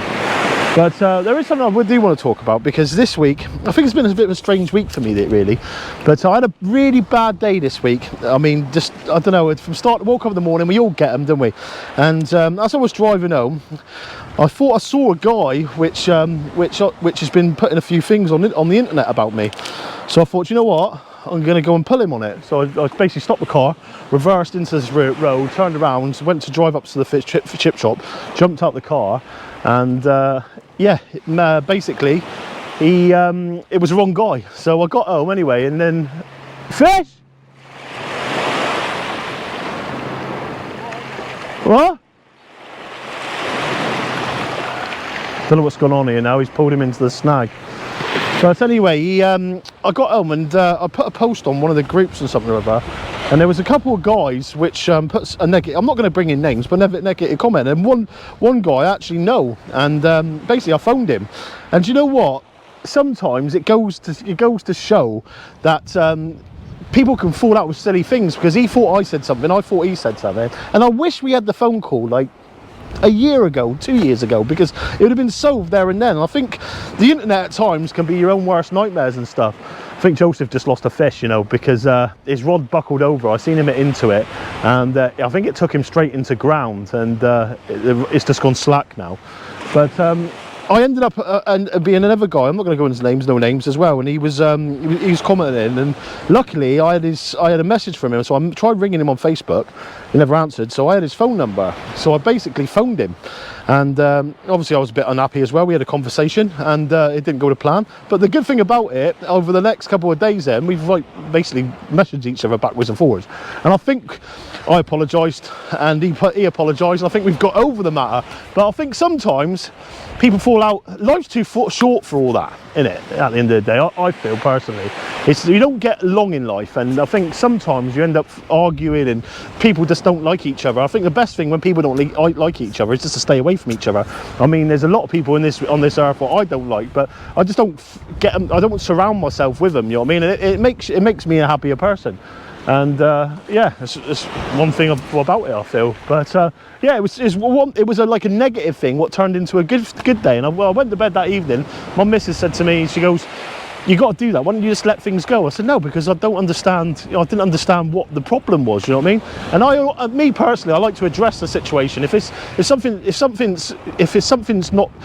been said about you or stuff like that, a lot of people would run away and hide. Where I'd rather face it to find out what the issue is, because half the time it's people seem to have issues about things which is nothing to do except from their own personal problem. You know what I mean? If at the end of the day, if the way I look at it, if people don't know you and they've got issues with you, it's not your problem, is it? It's not their problem. But no, it frustrates me at times, guys, because at the end of the day, a lot of people do the internet stuff, and some people are better than others. And at the end of the day, I think there's a lot of jealousy that goes on. And I think, like, basically from what I've done with Sea Angle Adventures originally to where it is now, is an accomplishment for me. I'm very proud of like the guys I've got connected within the project now. Very loyal guys. We've seen a lot of guys come and go. And yeah, it's me personally, it's something which I'm very proud of, and I know a lot of people from around the UK and around the world enjoy it. So on that note, we'll stay doing it, shan't we? But yeah, back to the fishing anyway. So I'm going to bring this one in now and bait up a fresh bait and get him out there. This one is out there quite a way, this one. I'm hoping I don't get snagged with it.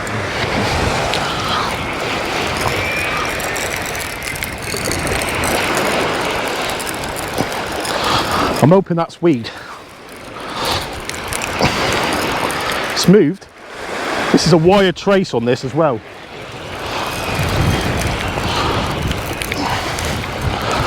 It's heavy, but there could be a whole mackerel on the end of it.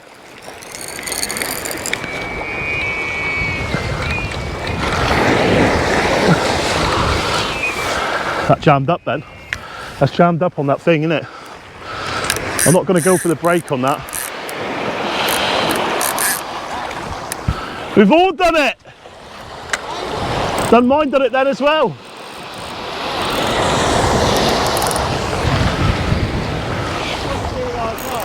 Huh?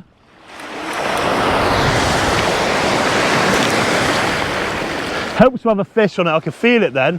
I started winding out faster as well, and it just seemed to go down on the ground on me. It does feel very heavy, but the trouble is that big mackerel bait could still be on there. We haven't had a dogfish so far, so that's a good sign. But that's the only reason I brought it in, because it was the first time to bring it in. So it still could be on there. If that's the case, I'll just leave it there, and hopefully that fish comes along and pulls it out. Fish over the top of the tide with that bait sat there.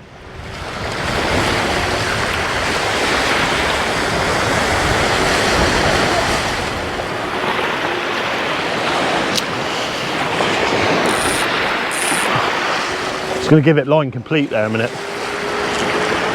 There's no pressure on it now. If there is a fish, you'll pull it back tight, won't it?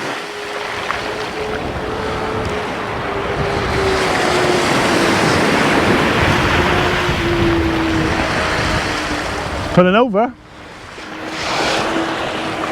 So the bite there then. We drove along the main road where they do the Isle of Wight like car racing earlier on. What a road. You know where they see them jump off the road, off the track? They're absolutely unreal.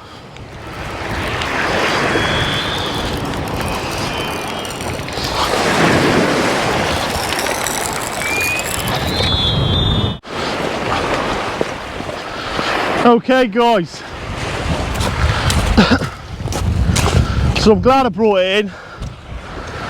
It's I managed to free it up, just walked up left, and it's been smashed, probably spider crabs, so we'll get another fresh bait out there and see if we can get a tope out. Okay guys, so I've got a bit of herring there as well now. So what I plan to do with this is cut it in half. Okay.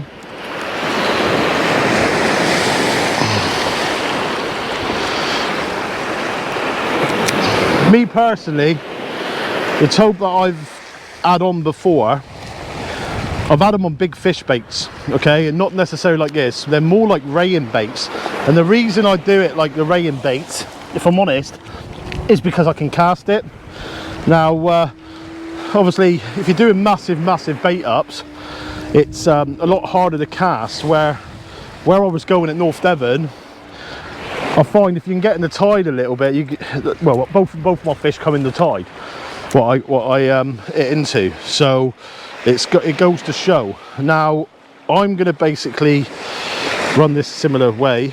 I've got half now, and I've got a whole joey on. It's a bit of a bigger bait, but I'm hoping to try and get out there a little bit more scent onto it, and I'm going to try and wade out as far as I can and try and get it in that bit of water. I can see where I want to aim.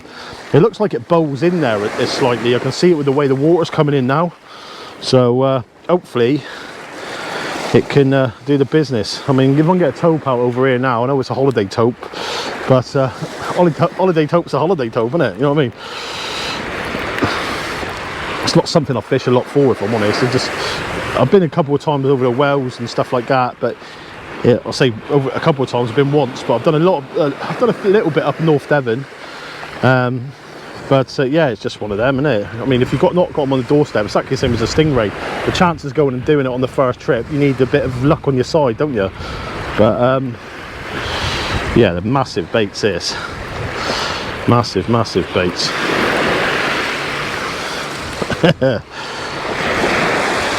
That's a big bait, that's a big bait. Very stinky and smelly. So put that down there like that. I'm going to run my pennel hook now.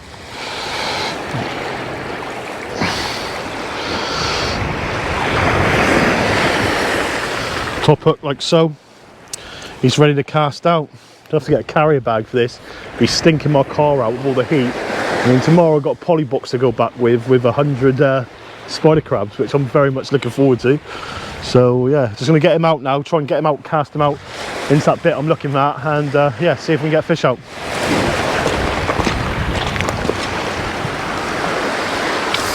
Okay guys, 7 ounce lead. I'm going to walk out a little bit and then see if we can get him out. I've put him in a little bit to the left hand side of me, just so I've got room to play around with my other rig. Now it's a very big bait. See if it can do the business.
He's out there again. See if we can get that Tope on. So that's all you can do. Wind's quieted down a little bit now, which is nice. But for those of you who haven't been to the Isle of Wight, guys, it's definitely something to try.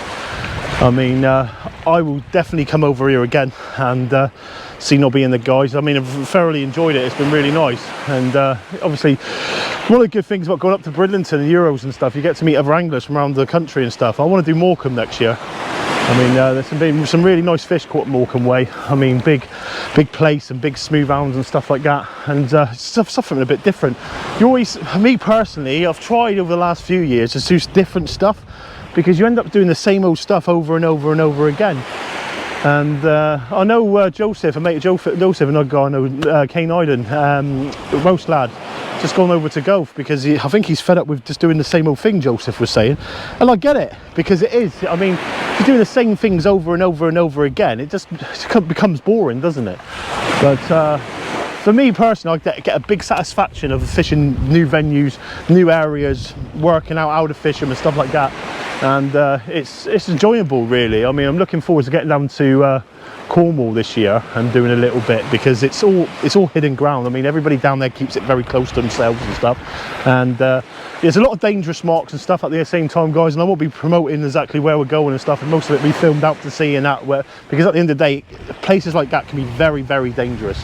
And places in Cornwall especially, people lose their lives every year down there. I mean, you need to know what you're doing. You need a bit of angling experience to do it and stuff. That rod is going over and over and over. Proper bites on that, shaking. I'm hoping that's not an eel. That's a nightmare to put it straight out of an eel on, isn't it? But no, I'm going to go and have a bite to eat, and then we'll get back to the fishing. Hello from the other side. So, I don't know. Nobby has got his clothes off. He was going to go for a swim, but he's bottled it. He's bottled it. He was going to get down to his pants and go all in. But to be honest, it's not a bad day for it. The breeze is like held right down as the evening comes in. We're approaching 2 hours up towards high water now. So over half tide of the flood. I'm going to have to move back in a minute, which is what it is. But I've got fresh baits on out there anyway. I'm going to bring the smut one in about 10 minutes time. So I'll probably bring it back up and then bring the smut one in. But no, all in all, it's probably the right time to get that bait out where it was, I think. That big Tope bait. But now bass seem to come over low water. They're telling me like at this sort of time now is dead time. Joseph says it's exactly the same his sort of side. So yeah, it's all supposed to be over the top of the time and that 2 hours on the back. So let's see if the boys are right and if we can get a fish out over these tides. I mean, I'm in their hands. All I can do is turn up, cast, put baits on and see if we can get something out. But been a nice day, 2 half decent bass out.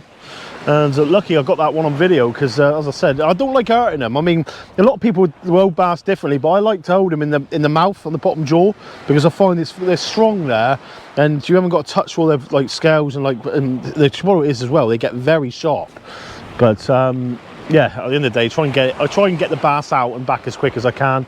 It was covered in sand from where Joseph dropped him on the floor. And it's just one of those things, isn't it? It's what it is. I'd rather it go back like that rather than be out to the water too long anyway. So if it was a 10 pounder or like 20 pounder, I'd have probably been a bit gutted because I never got a chance to weigh it. But it's probably 5 or 6 pound. Nice fish, lovely fish. But no, turned into a lovely day. But yeah, guys, as I said, if anybody wants to come over to the Isle of Wight, Wight ferries, I think, or something or other, I think I booked with. It was fairly expensive. It was like 200 quid, I think, for the ferry. And I got the travel lodge. All in all, I think it was like between 500 and 600 quid, including a bit of fuel or whatever. But no, it's been nice. It's been nice. I mean, for any of you going over, Newport is an ideal location to stay, especially if you want to come over and target the stingrays and stuff like that. I mean, it's probably took us 15 minutes to drive where we've gone. It's not very far at all. There's been some nice shops on the way through and stuff. We picked up a few local pasties and some sandwiches and stuff. But yeah, it's a really nice place. We went for a couple of pints in the town on Thursday night, speaking to a few locals and different things like that. And speaking of Nobby as well, and it seems to be they don't get what goes on in the mainlands with like all the crime and stuff, which I think is a really good thing. I mean, it gets worse and worse, I think, as it goes on. That like especially where we live as well, it just gets worse over time. But you go up further up north now, and compared to what it was 10 years ago, it's crazy, absolutely crazy. And I think, to be honest, I don't understand how the government allow it. This has turned into a right day of politics and everything else, isn't it? But we're trying to catch a few fish. But yeah, I think sometimes it's important for a lot of people to think about that, because at the end of the day, the kids and that especially, they've got to grow up in this sort of thing, haven't they? And I was watching a program not so long ago. It was on I'm trying to think what TV was. It's like a YouTube channel. I'll have to get it and put it in the comments. But it was about it was called Rape of England, Rape of Britain, and someone done a documentary of basically going up, and it was crazy to see what was actually going on. I mean, absolutely crazy to see. And I'm not sure if many of you are interested in stuff like that, but it scares me, to be honest, to think what our kids have got to go through. Because you look like when we were younger, you used to see the stories of America with knives and guns and stuff like that, and Britain's becoming the same, and it's quite frightening, because at the end of the day, the government should be doing something about that, I feel. But yeah, it's not good, and it's worrying, to be honest.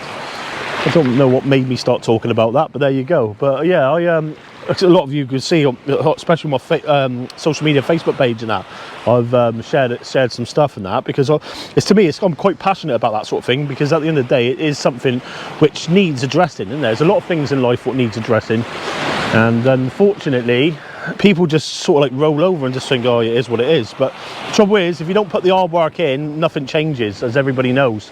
And it's exactly the same in life. If you're not happy with your life and you think it needs changing, there's only one person to do it: you.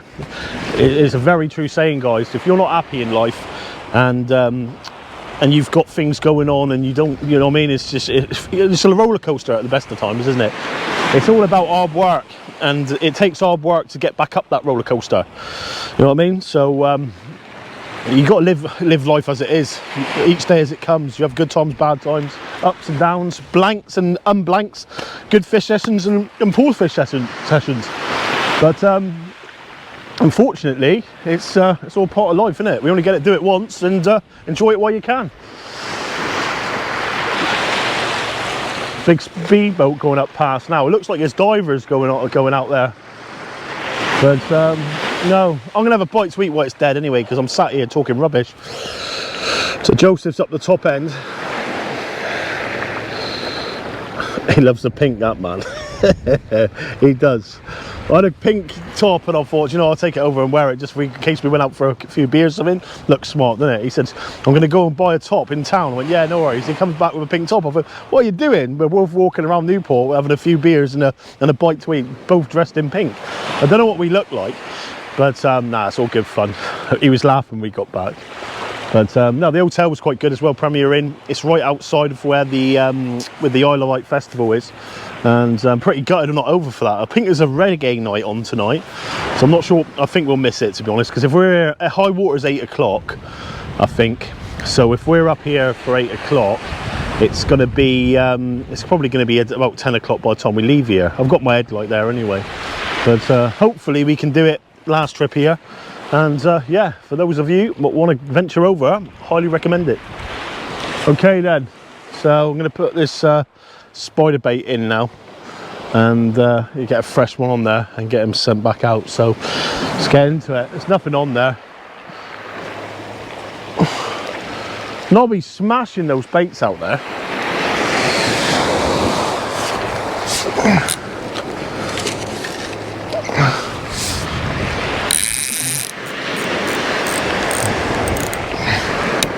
Right, let's do it. Do it.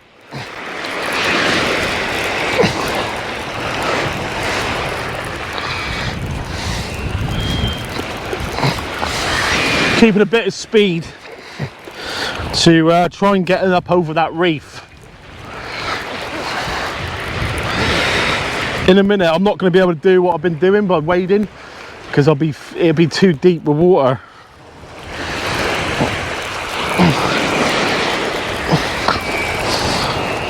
Speeding up now. Come on up over that reef. I can feel it. Oh, some weed coming through. Some weed coming through. It's gone heavy all of a sudden. Got a bit of weed on the line maybe. Oh, it's dropped off.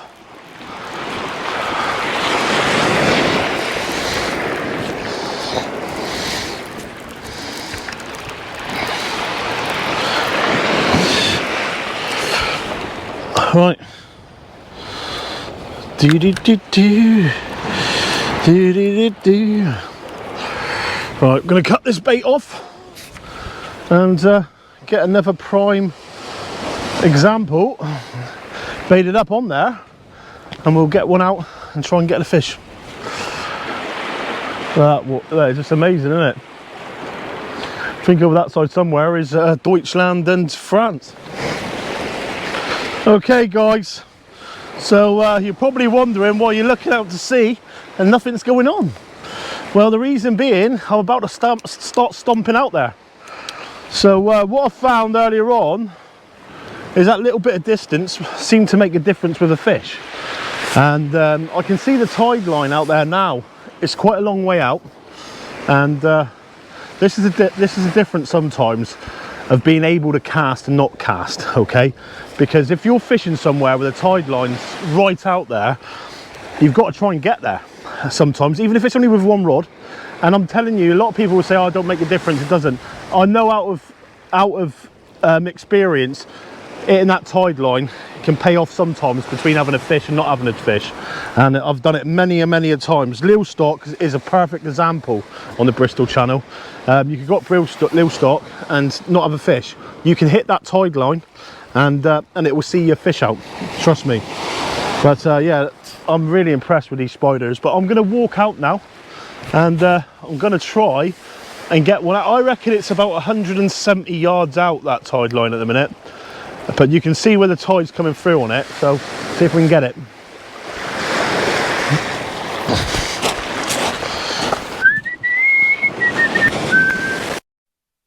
Sound's probably going to go as I'm walking out. It normally does that. Whee! So as I thought, if I'm going to get this, I can't go too far out. This is about it. This is about it. Yeah, this is it, boys and girls. This is all I can do. So.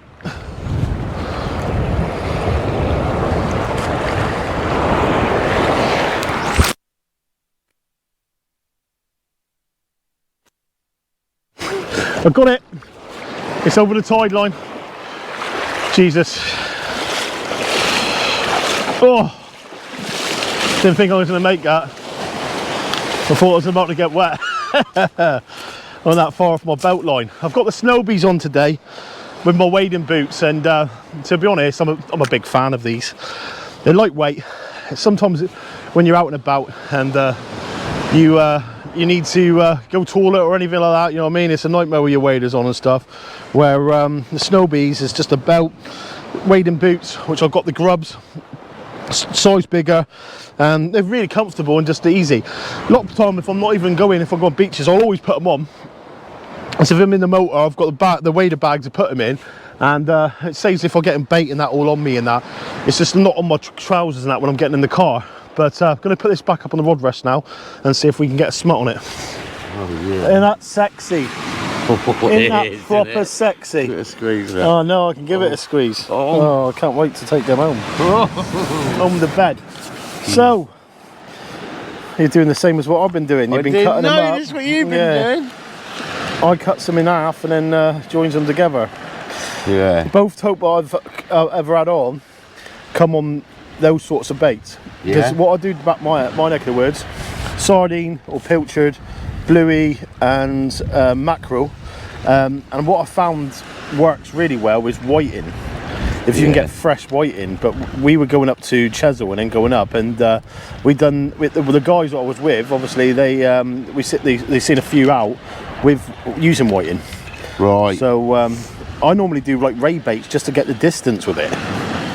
But I've seen some of the Welsh lads and that, they use massive baits up there, you know what I mean? So I don't think it makes any difference. But we went to one Tope mark, one New Year's Eve, mate, and I'll tell you what, you're literally casting off the rock, you're probably casting 80 or 90 yards using old mackerel baits or whatever, big, you know what I mean, big 7-8 ounce leads half the time. But it was that deep, your lines were going about a metre off the rock in front of you. I've never seen nothing like it. It was like fishing in Norway, like for the depth. It's strange how it's fascinating to see how like the different coastlines, how they fish and stuff, isn't it? Yeah. Because what works on one coastline wouldn't necessarily work on another. But like that there, I find that's more compact bait, isn't it? You don't need to use massive mackerel baits. Wow, that's a half and half, that one. Isn't it? It is, but it's a joey size, though, isn't it? We're going to call that We're going to call that a Jardine? half slam, shall we? or a sardackerel. A sardackerel. A sardackerel, I'm liking that. So here today, guys, we're using a sardackerel. Singing Little Mermaid as we're fishing. And Nobby's just come out of the water. That's what we want, that. Let's separate that. Scent, that's what you have to scent. I've just done one of mine and I've literally waded out as far as I can and just chucked it. But my last one was spider crab that. It was chewed to hell. Yeah. So I'm hoping. Yeah, you just had one, Joe, as well, didn't you? Yeah, big old spider. You brought him in? Did you? Joseph's had a spider. He's had a spider. So we've had 3 bass out so far. But we need to get that big one. And a wrasse. Oh, yeah, and a wrasse. Don't forget the wrasse. And we've got a wrasse. Don't forget the booby fries. Yeah, don't forget. But no, to be honest, I quite like the venue. Very easy to get to. The tide's pushed up a bit further than I thought it was going to be honest. It's very shallow out there. That second bass I had, you seen it breach the surface. You thought it was a tope, didn't you? Just because I'd seen the splash and I didn't know what it was. It's literally breached the water and I thought, get on please. And then as it was coming in I thought it's not. But as it come near the water at first I thought it was a good fish. But they weren't a bad fish. So better than a dogfish anyway, innit? But we haven't had a dogfish yet, so that's a good sign. We haven't, that is it? You don't like a dogfish, do you? Mate, the trouble is I find, especially putting baits out you got there now, if there's a dogfish there, it's not there for a tope, is it? No. You know what I mean? So I do. You like a dogfish? Well, you know, I'd take anything, mate. What you would rather go out and have 10 dogfish in a session, or? Well, then nothing. Yeah. Yeah, man. No way, mate. Yeah, mate. No, definitely not for me. When the beast's hungry, he's got to eat.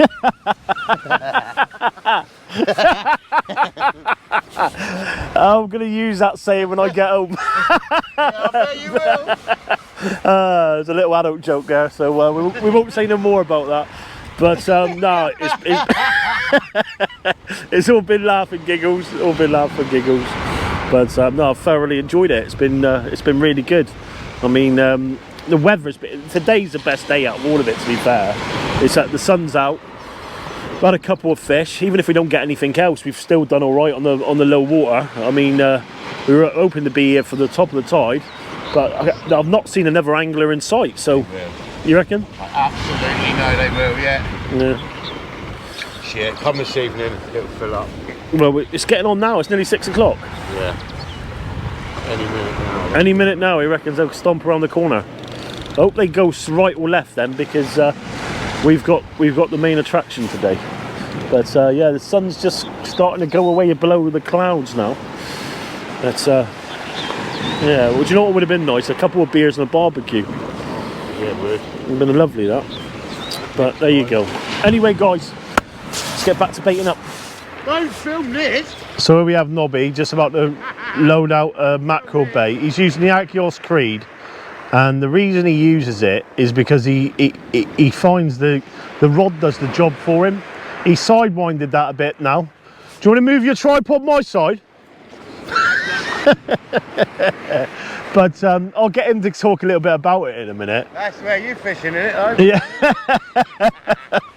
It's all fun and games. But the reason he's using the Creed is because he finds, especially with a bigger bait, he gets more distance with it because the rod's doing the job. And as we said, guys, it's not always about having all these expensive rods and that all the time. It's about getting what works. You can load it. And obviously he's a tackle shop owner. He could have any rod he wanted, and he's gone for the Creed. And as he was discussing earlier, the reason he's gone for it is because it's user friendly and it gets a bait out for him. The rod's doing the job. And as I said before, that's not used enough by anglers. If you're obviously struggling with your casting to get the baits out there and stuff, just get a more user-friendly rod. Yeah, I can load a Creed. I struggle with the carbon rods. I'm absolutely no pro caster by any means. But yeah, I can load the Creed. Like you said, it almost does the job for me. Yeah, it's good, mate. You can see it when you put very little effort into it, going round and letting the job just do the rod. Go, and it just casts it for me. Yeah. Wolfie. Dog trying to get our baits here now. But for a dog, innit, Wolfie? yeah, Wolfie. Wolfie.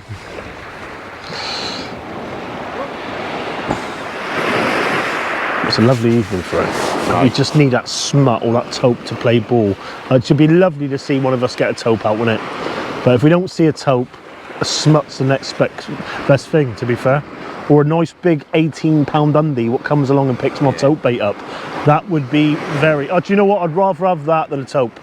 Would you? If I could have a choice between an 18-pound undie or a 40-pound taupe, I'd take the undie all day long. Yeah, all day long. If you give me a choice of a 40-pound taupe or an 18-pound smut, 18-pound smut. Yeah. Yeah, you can get a taupe 40-pounder easy enough, can you? Wow. Do a few sessions up North Wales, West Wales, you get one. Yeah. How hard is it to go out and get an 18-pound smut? I know anglers what have been fishing all their lives what not seen 18, 19, 20 pounders, isn't they? Last year when they put the taupe first started to show. Yeah. I was fishing with a friend of mine, and I think he probably had the first one that was caught last year. I mean, it was only he'd be watching this. It was a double. What, taupe? Yeah, I mean it was a 10-pounder. 9. 9-pounder. That ain't very nice, is it? You got to give it here, was it? It was a double, Ben. I'm sorry. Anyway, he I mean, I wouldn't have that, Ben. I had a 14-odd pound smoothhound next cast. Yeah, bigger than the taupe. He couldn't understand how I was so jumping up and down and excited over the taupe. But like, that was the first time in my life ever I'm holding a taupe that was caught on the Isle of Wight, on one of our beaches, right? You were more, yeah, you were going to be. It had teeth, and it was a taupe, and it blew my mind. See, my biggest taupe landed was £7 off a mark called Sailworthy, and it was caught in July. And I remember speaking to a guy online, Kev from Plymouth, and he said you get them up there around July time, June and July time, yeah. And you wouldn't believe it, but you used to get loads of little ones. But this one day, I thought it was a smoothhound. It come in, it was a £7 taupe. Never seen nothing like it. We thought the same thing. Thought it was a smoothhound. I couldn't believe my eyes when we walked back along from where we'd been fishing that night, and there was a couple of good anglers fishing at the bottom of the cliff there, and they were both full of smiles. Yeah. So I getting on, boy. I mean, I was dying to tell someone. Yeah. So they getting on, boys, and yeah, really good. We had a taupe. They said we had a couple of painteds and a couple of congas. I went, all right. So you'll never guess what my mates just had. And he looked at his pal and went, I reckon you have one too. I goes, oh, you had a taupe? Yeah, look. And he got his phone out and he just put one back. No way. 17-odd pound and Get his pal had 19. Yeah, that's what it's about. And that was then. It was, within 12 hours of that happening on that beach, it was taupe fever. Ever. And that was the start of it last year. So I think Ben might have had the first, put the first taupe on the beach last year. There's a beach up North Devon way. It's a bit similar to this a little bit, very shallow, but it goes onto sand at distance, then comes onto like pebbles, like rocks and stuff. Right. Coming back through, and it's very well known for smoothhound. But my mates had 2 taupe off there. First one, he had it not wire trace. On a crab bait, fishing for smoothhounds. He said it breached the water, went absolutely mental. Wow. Landed it, and then I think only up to like £35. I think it was the second one of the first one. Not massive fish. Was it? It's crazy, isn't it? Yeah. And the second one, he went there, went to low water, chucked a mackerel bait out, walked it back, and had another one from that next thing. But it's it just goes to show. And I remember I used to get one of the main specimen hunters in North Devon many years ago, Kev Legg. He was like a British record holder, and he was telling me about when he went up to one of the beaches for a club match, and he went out to low water and done exactly the same. Got to low water, mashed a big bait out, just walked them back. Yeah, unreal. Just left them out there, and all of a sudden, as the tide's coming, because all it's doing is flooding, isn't it? Is, yeah. We've done it before, and we've buried stuff on the beach, but never had it. Yeah, just to get the scent around it, and then you cast your baits. I know James Cook, when he used to originally go up to North Devon, North Wales and stuff, he used to take massive amounts of chum, like just make loads and loads of chum. But I don't think you need it. No, I mean, the first time I started trying to catch them this year, I was, dousing everything with holy mackerel and fish guts and all sorts of business, and I'm sort of mixed on that. I've had nights where I've been fishing on a beach and I'm the only one using the holy mackerel, and I'm like in a sort of a match, I'm putting fish after fish after fish on the beach. Yeah. No one else is getting them, but then other nights I've been the one in the middle using it and not had a bite, and everyone else. I think mackerel can be a very underestimated bait. I mean, it's a bait what a lot of anglers use at the beginning of fishing, and then they seem to come away from it. But to be honest, I love a bit of fresh mackerel. Yeah, if you bind it with a bit of like bluey or whatever else, perfect ray bait. You know what I mean? We seem to find the thornbacks will take a bluey over anything. Yeah. But the rest of the rays, it's definitely a mackerel sand. I mean, sandhills top bait down here. Really. Is it? Sandhills work really, really well with it. What, for the blondes and that? Everything, yeah. Bit of squid, bit of whipped up of sandhill. Sandhill. Really good bait. He's giving it all away here now. Cuttlefish. I've had some of my biggest undies as a bycatch when I'm eel fishing. Yeah. 300-pound trace, braided trace line, pair of 8 O's, and a whole cuttlefish with a whole squid whipped up it. Yeah, I like a big undie. I would. The trouble is, undies for me as well. We get a few. I've had a few on Chesil Beach, but nothing like masses up to like £14. But I would love a monster. I'd love an 18-20 pounder. Yeah. I'll be very happy. Good mate of mine, Ian Chappers, he had one earlier on this year, and I think that was 17.6. Monster. Really, what a fish. Really good fish. What a fish. Yeah, it really was. Yeah. But no, right, we're going to go get a bit of dinner, sit down and have a bit of grub, and wait for the tide to come in. So folks, light's starting to fade now, going beyond the back of the clouds, and wind's picking up slightly, but no, we're in for prime time coming up, hopefully. This is what we've come here for, the top of the tide and the back 2 hours after. So as the tide drops off, hopefully within those first 2 hours we'll see a fish. But to be honest, I'm quite happy enough. I've got some food there, and it's last night on it for us really. So to be honest, it was quite productive with low water. So see how it goes. But I've got a long trip back tomorrow. Got to be up early, get into the tackle shop. Picking up 100 spider crabs to take back with me to freeze down for the channel, and I'll tell you what, they will work a treat. They're lovely sized. I cut them in half, and I got 2 big baits out of that then, and I can't wait to sow ads. I don't think because I've never seen them that size before, so that's a first for me. Most of the time when I've seen the big spider crabs, when we used to go up there with Craig Pope and stuff in North Devon, you get massive ones and then cutting them down and taking like bits or pieces off there, and just like they're just massive. Where those there, you just cut them straight in half and you've got 2 perfect bait sizes. I don't like massive baits for hounds, if I'm honest. They ain't got massive mouths and they tend to just to smash it and move on, don't they? So hopefully we can get a few on them. I mean, for the price of peeler crab especially, it's peeler crab can get quite dear, innit? So yeah, hopefully if they're any good, I can get Nobby to send me some more over, because I'm quite impressed with them, to be fair. Joseph, I'll send a tote bait out. Get on to it, Joe. His casting's come on a hell of a long way. He's done really well, bless him. I mean, since he first come on with us compared to what he's done now, and to be fair, I'm not taking no credibility, and Adam can't really take no credibility for it. I mean, we both give him a few hints and tips, me especially, when I've been fishing and that with him. But he got it from watching a video, so maybe in a way it is a little bit. But to be fair, all due respect to Adam then, because he's got the layback cast down to the tee. I mean, he was watching it over and over again, and he was going down to the beach of an evening and this local field and that, just practicing, and he's got it really well. I mean, he's sending the bait out lovely with it. I mean, when he was first come on with us, he was probably hitting 50 yards. He's sending the bait out at least 100, and now I would say 120 that bait went out there then. He's really connecting with them, and he's getting on with the rod as well. He uses the Grand Prix, and yeah, he says they're nice rods, but there's a couple of things he'd like to change about them. But I think he's hoping to get a pair of T9s. That's what he wants. But no.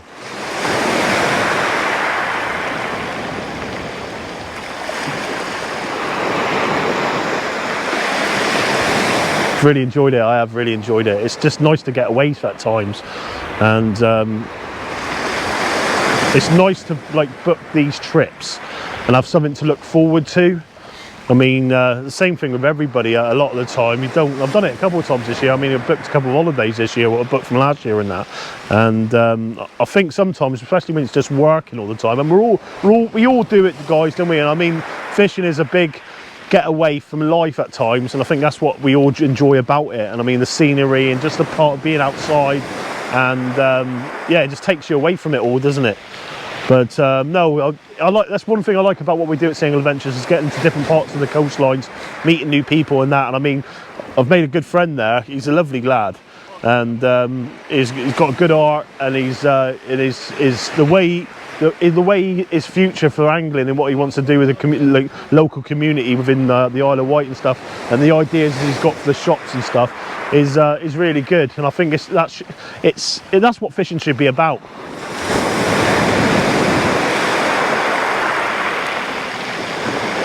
I had a couple of little taps on my left crab bait rod then, glass tip doing it perfectly. Nothing's just come of it. I've just watched it go tap and then just stay there. Hopefully not a wrasse. Yeah, we're not done bad really today. We've had 3 bass out between us. I'd like to have weighed that other one, because I think he'd have gone, I reckon he'd have gone more towards 6. Nice fish, big fish. But Nobby's on his way over now. But yeah, we'll get back to it in a minute. Okay guys, so I'm going to bring this one in again now. Fresh bait on, I think. And then I think the Tope one's going to get brought in as well. And we'll see.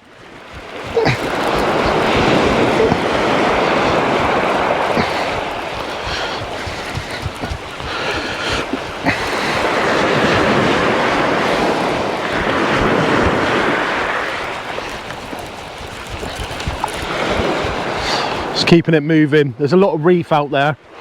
Keep the lead up off it. If you keep the rod 45 degree and basically keep reeling, and then if you do need to pull back, you can just lean back into it. It'll help you keep lifting the lead up away from the rougher ground.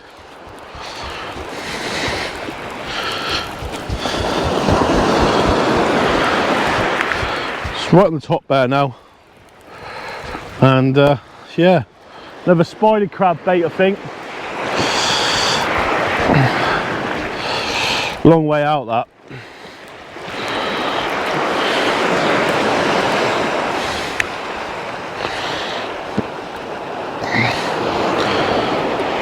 And it's been stripped, so let's go over a Nobby quickly, bait one up, and then we'll get another one out. Okay guys, so I'm really impressed with these. Look at that. I'd say that's going to hammer bass and everything back my neck of the woods. It's a big bait that, but all guns or nothing, isn't it? All guns or nothing. So I'm going to try and hit this right out over that dark dirty water into that clean stuff to see if we can get to where we're going to be. Now I might get wet a little bit, but it's a risk I'm willing to take. So what I'm going to first do is take this jumper off, and yeah, hopefully we can get out there.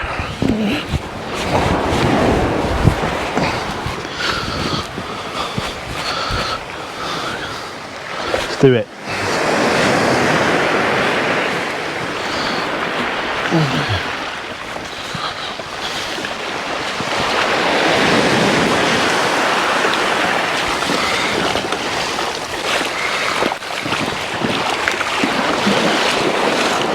Whee! Up to my knees. The trouble is these waves are coming in. I can't go much further than that.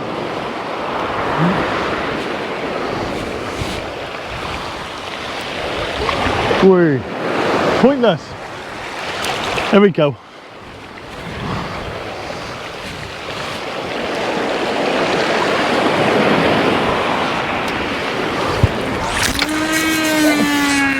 That's out over. That's it. He got it. He got it. My casting's going to be all over the place. The reason being, nothing's flat. It's all like arched up behind ground, and I'm having to move the lead in different positions just to get to where I want to be. But it's working. Getting the distance I need anyway. That's out there and that clean stuff now.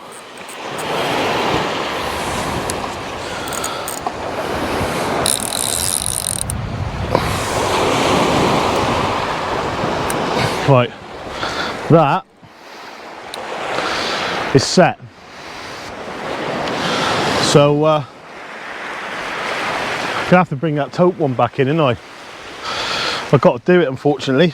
I don't really want to. Got no choice. So I'm gonna bring that one in here now. Okay. So I have had a couple of like spider grab taps. What I'm gonna put it down to. Got to keep this coming now.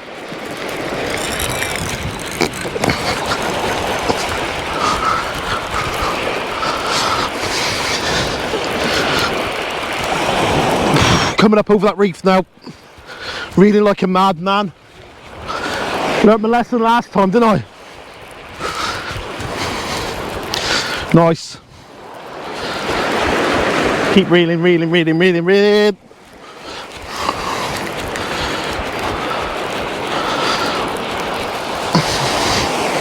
It's come along the surface now, and I'm glad I brung it in. Because the trouble is, guys, if the spiders are out there and your hooks are coming back in like that, you ain't going to catch a thing, are you? So I'm going to go and get a joey a minute, and we'll get that baited up, see if we can get a Tope on tonight. So let's try and get this one out here now, up for its head. Let's get this pennel hook up out the way, so it's right up the way from me baiting up here. He's right there like that. What I'm going to do just quickly is I'm just going to bind this bottom hook on. Okay, so it's into position there really. And then inside here now, I have a bit of fish I cut off earlier on. And I'm going to lay that backwards along the outside of the it's just scent really. Okay. So if I can lay that down there like that, and then what I'm going to do is basically bind this on now. Rubber bead down the bottom. Let's get it all on. That's it. Nice. Lovely. Stinky, smelly bait. And then I've got the tail end there, which I'm going to cut off. Okay, so just going to bring that down like that a minute. Bring it right down to the bottom. Get loads of bait elastic around the hook to hold it into place. I've got some scissors somewhere, which are here. Okay, wipe that off. That's going to be stinking tomorrow. And now what I'm doing is I'm just going to trim it, because it's, at the end of the day, most important for me now, I want it aerodynamic for casting. So I'm just going to trim it down, and then as you can see, it will simply go all in together like so. So I go around 3 times with my wire, back down through the top of the bait, and then I'll get my bait elastic once more, if I can get him. There we go. And then what I'll do is basically hold the circle work and go around and just bind that the top of the bait into the hook, just to hold it into position. I'm going to come down around that now, just to finish it off. At the end of the day, most importantly, guys, your hook points are proud, and away you go. It's a castable bait. I'm using a 7-ounce lead. Sometimes I use 8-ounce when I'm using baits like that, especially tope fishing. And the reason I'm using them is just to level the bait out, the weight of the bait. I prefer the imps. Some people like to use the other ones, but I prefer the imps for this. And then I can literally just clip back down onto the imp like so, and away you go. So let's get this one out now. Okay guys, off to get wet again.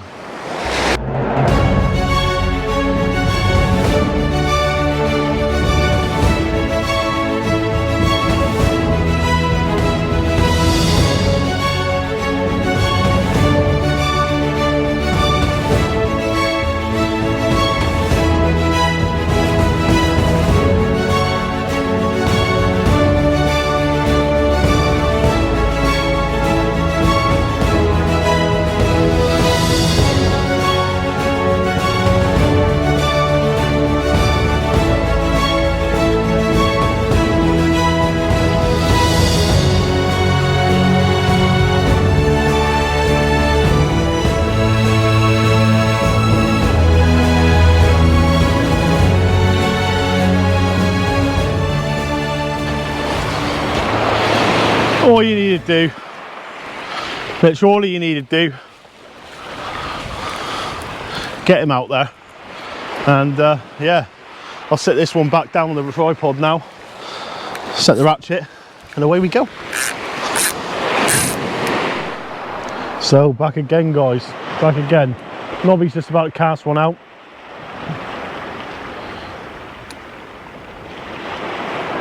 Boom, straight out there. Lovely. That braid goes a hell of a long way. I'm definitely putting braid on 2 of my fathoms. I've finalised it. I'm going to send them over to Chris Macy, get them magged. When I get them back, that £80 braid's going straight on, unfortunately. And then it's hard. I might put it on my fathom 12s with the £52. I need to get another one really, but I can mag, and then I've got some mono on there and I've got some braid on them. But I'm quite impressed with that braid, guys, I really am. But yeah, starting to pull now, bit of tide there, and reel's clicking away, the odd click away. Joseph's just reeled in another strip bait. I think they're getting a lot of spider crabs coming through. But you've got to be in it to win it, ain't you? In it to win it. But this is apparently the prime time. So top of the tide coming up within about an hour now, and it's been long waiting, to be honest. It's been quite quiet. I mean, over low water, we seem to have a couple of bass out, and yeah, definitely a lot of tide out there. I mean, that one on the left hand side of the crab bait, I've been banging it out, and it's starting to pull around to the right now. Just want to get that screaming reel for a smooth round or something. But I'll give it, I don't know, give it 10 more minutes, and then we'll get him brought back in and get another prime peeler crab or spider crab put on, and hopefully we can see a fish out.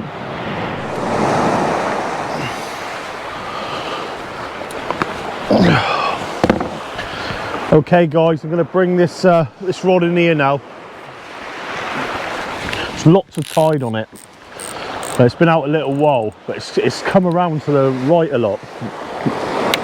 It's not a fish on it. It's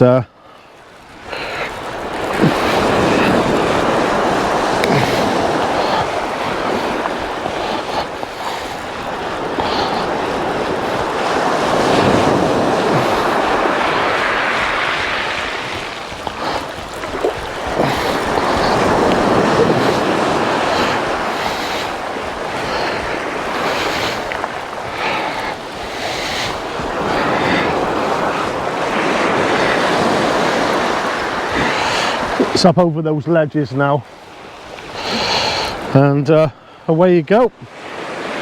Put this one in, put another prime spider crab bait out, and yeah, get on with another fresh tope bait as well then, I think. Coming over the top of the tide now.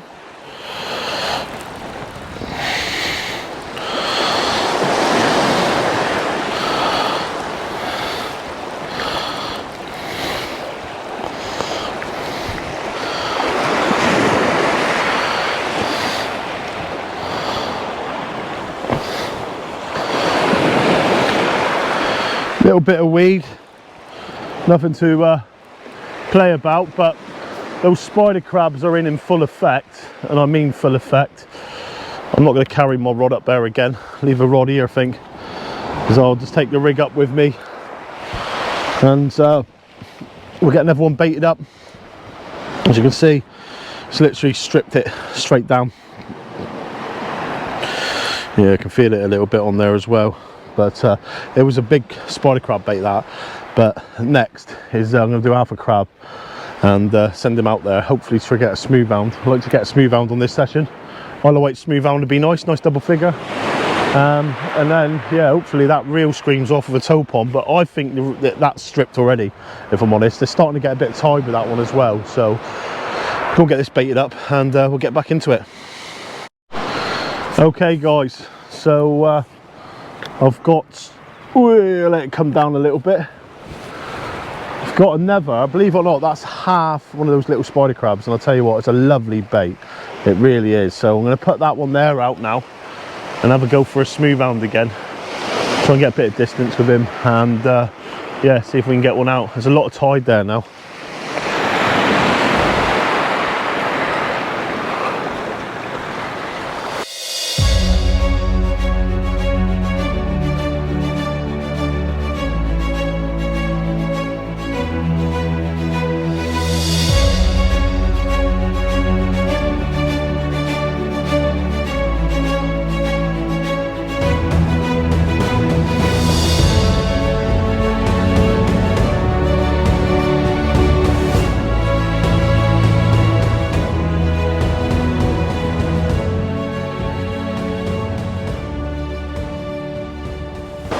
Got into that one, nice bit of distance there.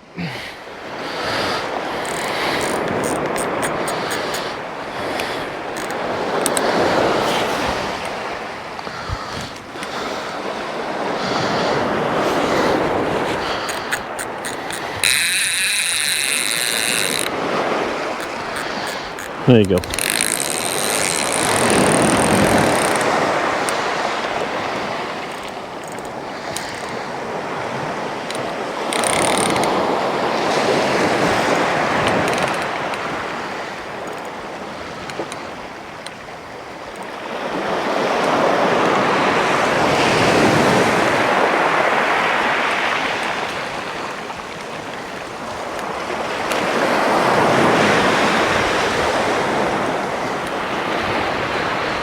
Well,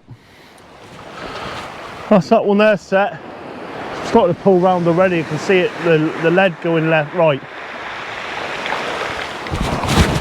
So I don't really know what to do with this tope one at the minute because it's not really gone up and down. I've done nothing. I was going to tighten my drag slightly. So yeah, that one there's out for a smoothhound now. But I'm tempted to bring the Tope one in quickly, just so as we're getting over the top of the tide now, got nice fresh bait on.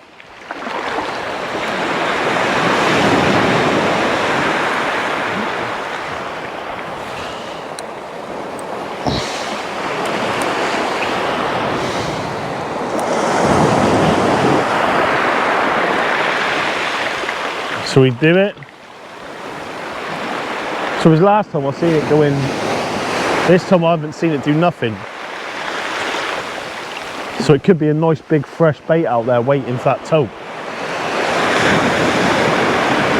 But at the same time it could be empty. So what do you do? I reckon I'm going to give it... Something's telling me to bring it in. I was going to give it 5 minutes. I'm hoping over the top of the tide now, we're approaching the top of the tide, so I'm hoping that we get a run of hounds or we pick something up coming through. That reel's tripping away there,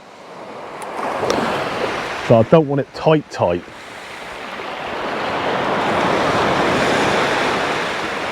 Nice to get that big screamer, wasn't it? That 18 and 19 pound hound. Oh, lovely. Very nice. Joseph's getting all excited up there. Very excited.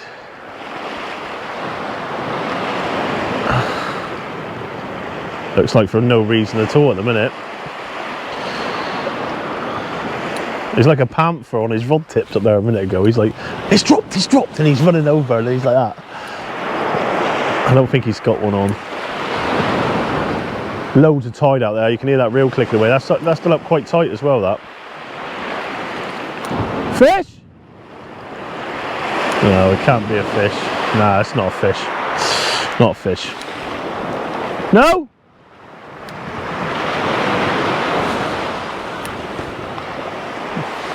What a sausage. Yeah, no. Fish on. Getting all carried away up there he was. All carried away. I seen him getting all excited. I said, has he got a fish? He went, nah. Then he went in. Is it a spider crab? Or is it a load of weed?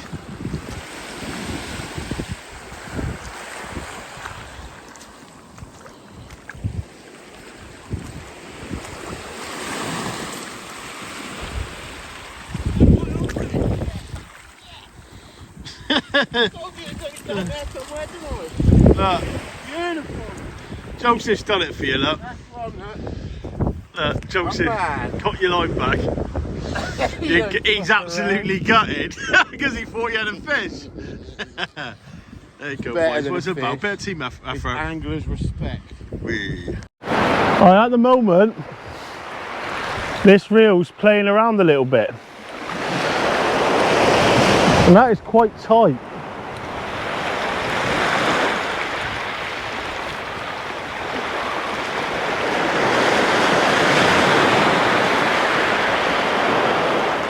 Arch right over, loads of tide here at the minute. And I mean loads of tide.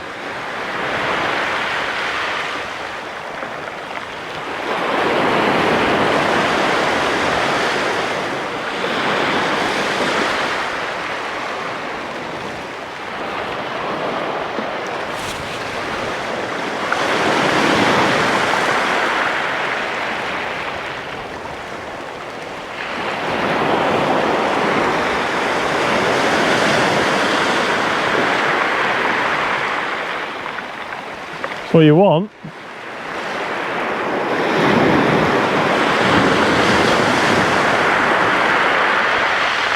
I'm expecting this to go off.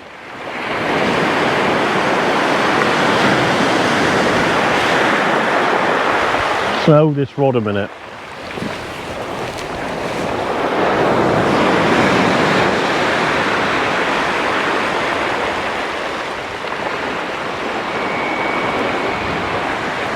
Nope.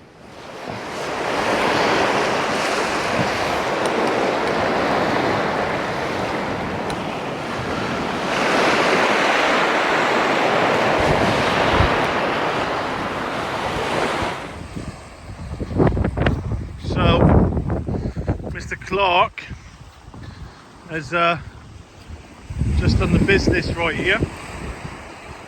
Smoothhound. He's struggling. Strong one. Got a strong one. Look at that, like.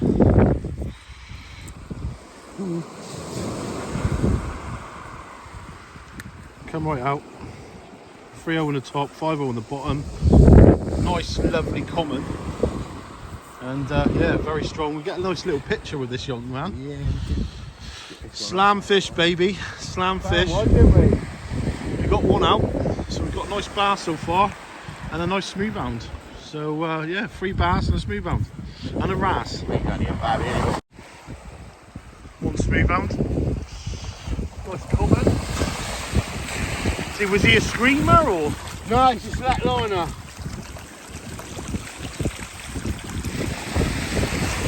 Get him in there, Boyle. What we've got to do with these fish is make sure they're going back. But he knew what he was doing. He went straight back. Right in there, he ain't messing, is he? Hey, Mr. Clog on the hounds. So I've got a bite on my Tope rig now. I'm thinking it's a spider crab by the way it's mucking around at the minute. But Nobby's just had a smoothhound. Nice common, about £5 mark. Yeah, so a nice few fish out today. It'd be lovely to nail that big Tope. I say big Tope, anything over 40 would be nice. All that big smut. Me personally, I'd love to get a big like £19, £20 smut. That would be me happy. Or that undie come along and just pick up that big monster undie, come along and pick up that big Tope bait. Lots of tide there at the minute. And I mean lots of tide. So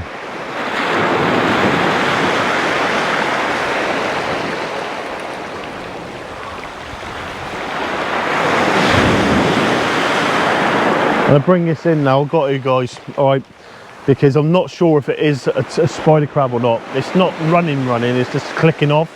There's a bit of tide mixed in, but there was bouncing, so I'm thinking it's spider crabs.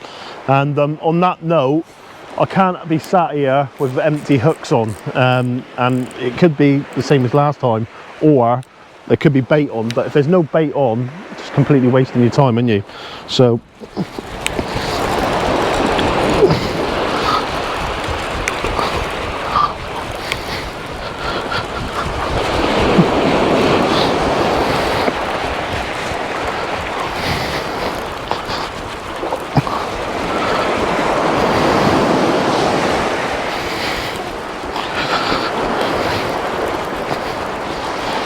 reeling as fast as I can just to keep it up off that rough. It's gone over the top now. I'm on the surface there. Chill out a little bit again.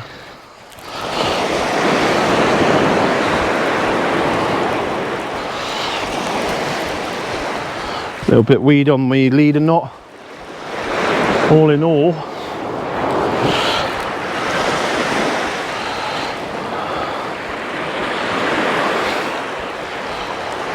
yeah, so I've had spider crabs. My rig is completely tangled, and got a big bit of weed here.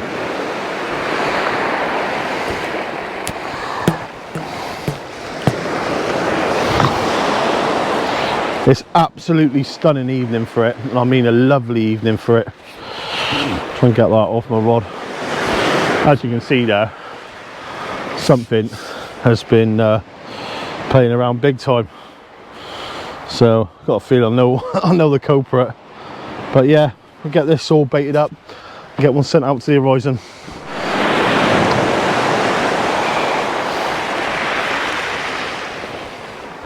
So guys,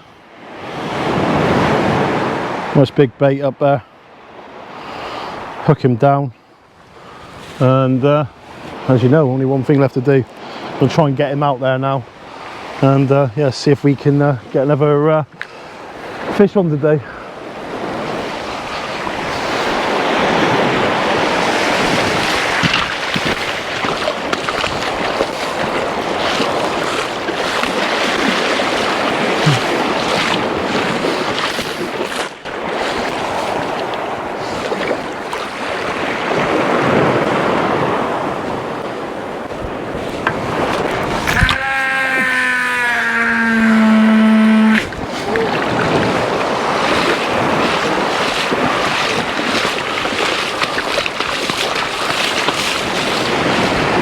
Joseph might be into a fish up there now, I think. Yeah? Let's get up and have a look.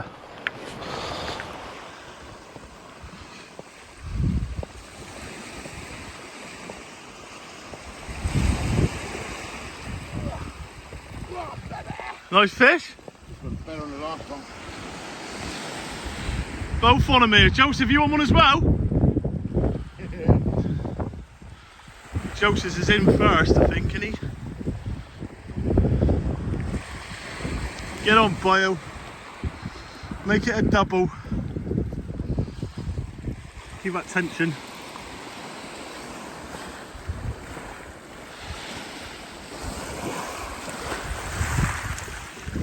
Nice fish, is he?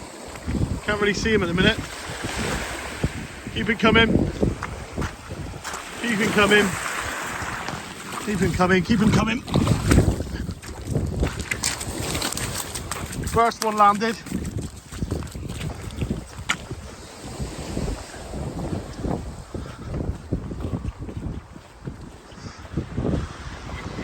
Mr. Clark now. Better fish this one. So he's a better fish this one. Hounds moved in over the top of the tide. It's a double, isn't it? Is it a double? Yeah, looks like it.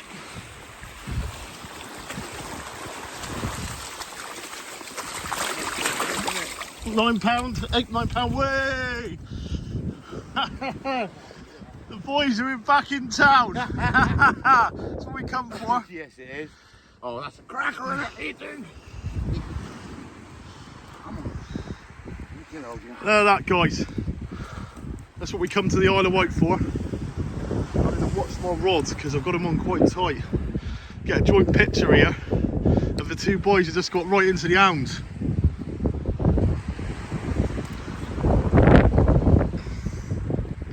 So look, Joe.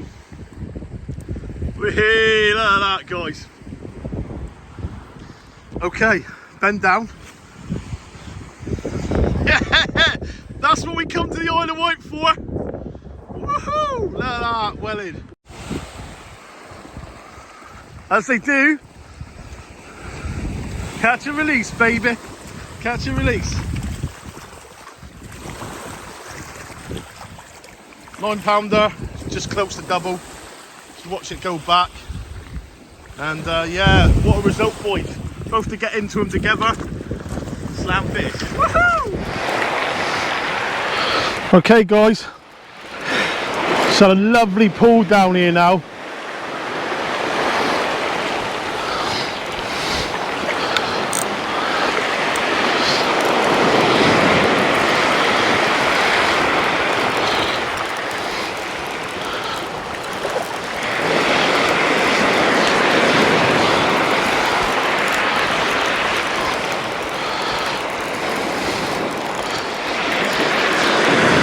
I think this could be a smooth hound.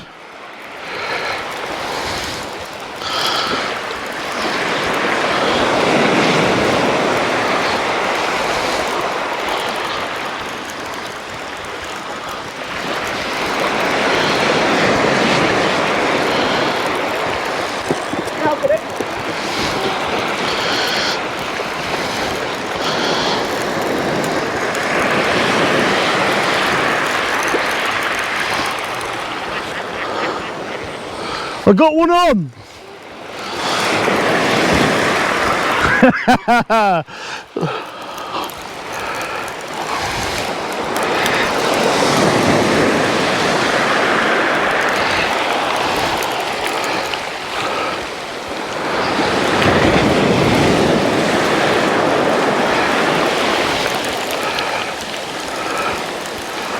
It's kiting.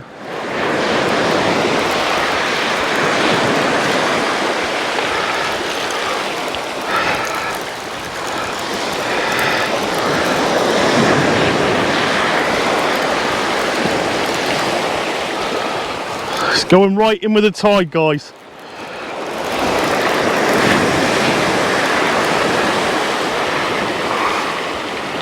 It's coming back in on himself now. It don't feel massive.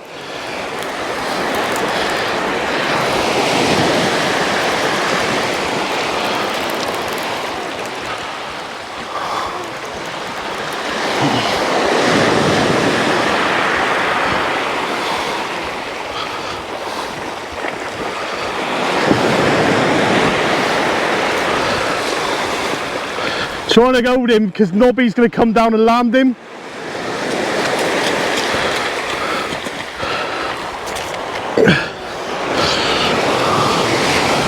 Trouble is, I got weed all over my rod, okay, and it's a nightmare when that happens because it's all on the eye of the tip.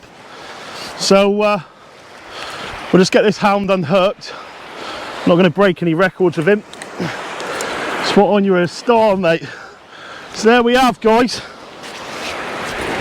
Whee, let him calm down a little bit. A starry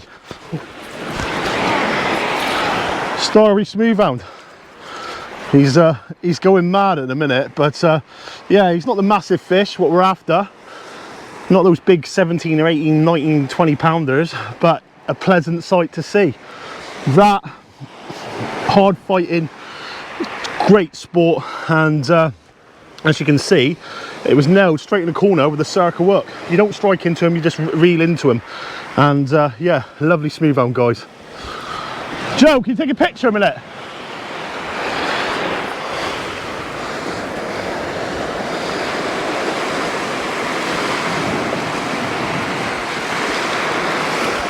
Lovely.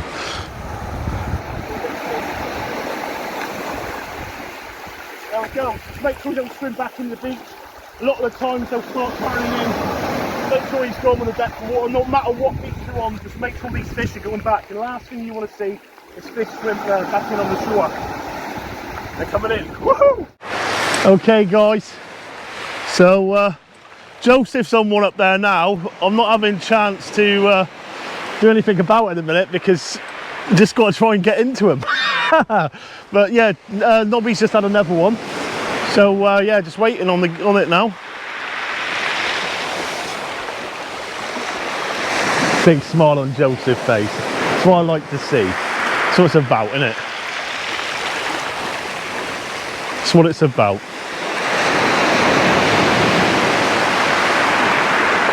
I hope he gets a monster, I really do.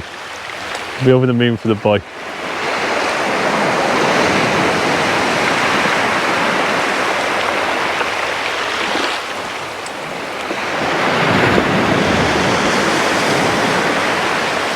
It was hard trying to get that on camera then, because I had to keep the rod up and hold the smut, run and push the camera on, and then try and play the fish. But the trouble is everybody's into the fish, so it's not like anybody can jump in. I just have to stop for 5 minutes and just do the little bit of the filming, and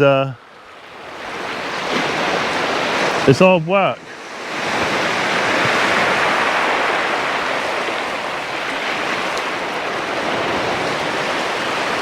If it's a big one, he'll run down because I know we want a picture and he'll want to weigh it. Get on, boy!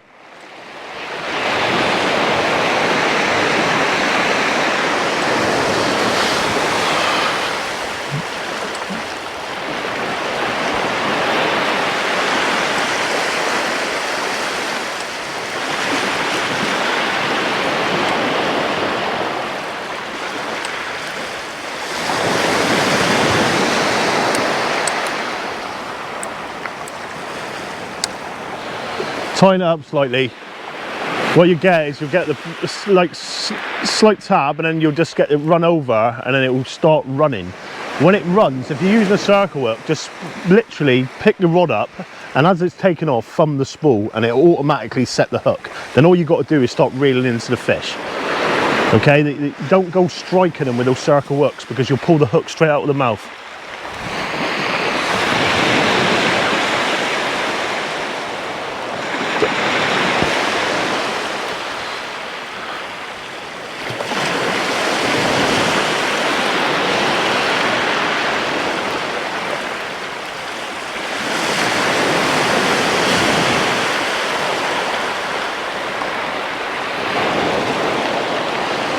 Yeah, Joseph just had another hound.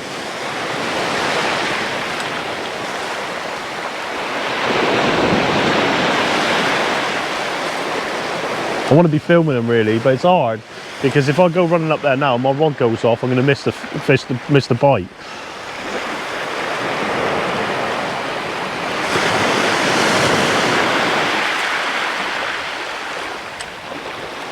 Oh, we're going to get one on camera. I want you to hear the reel screaming off. For those of you who haven't heard it, it's highly addictive. It really is.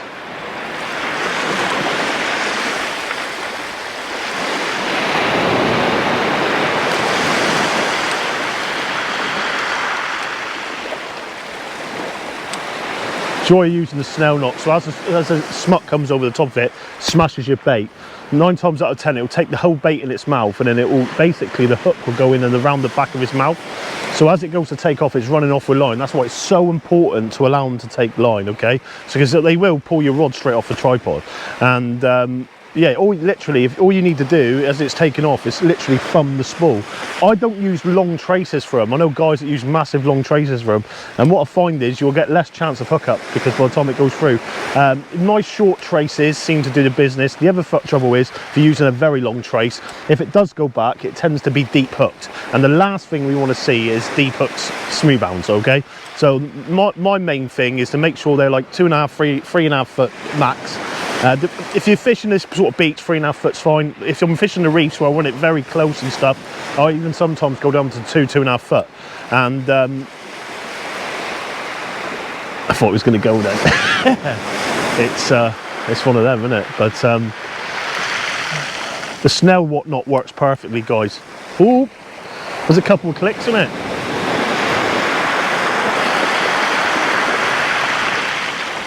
You normally can tell, especially on the channel, when you get a decent fish, because as you're pulling on it, it will stay and you'll just like, you can just literally hold your rod up and you can feel it go. Don't strike at that point, okay? Don't strike. Let the fish do what he wants and then start moving it slowly. Don't, in that specific time then, don't go striking and pulling the hook out of his mouth. Let the fish do the work, and as it's coming through, 9 times out of 10 when you get the good fish, they start kiting with the tide. Okay, that one there started kiting a little bit and then it started moving back up, and I knew straight away then. But you get the big girls. I want that monster. I don't know. Well, Joseph's baiting another one up now.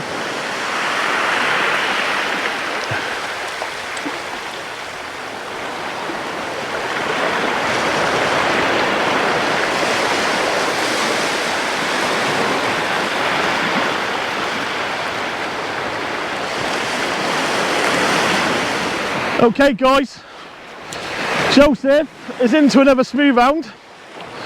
I've run all the way up for you. It's a nightmare because my rod goes off now, I'm not catching it.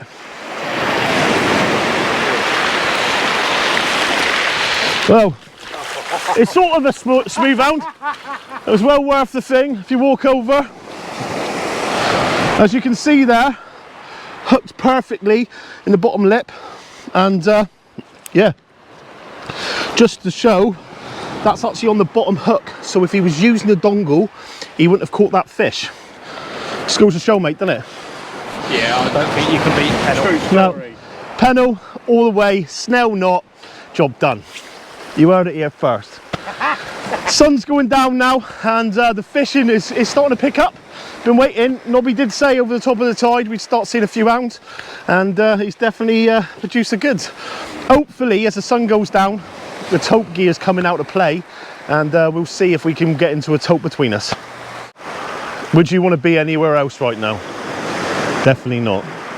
Absolutely breathtaking. What a fantastic coastline it really is.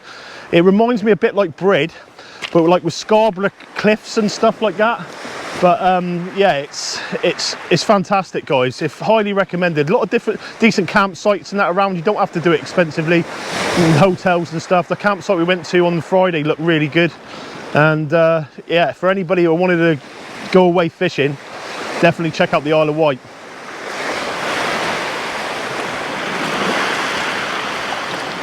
Last one went to slack and then went straight down.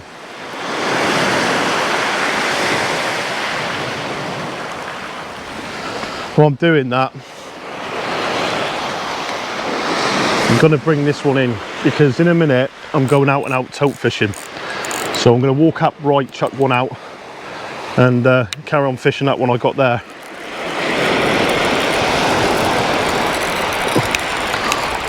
Oh, that's heavy.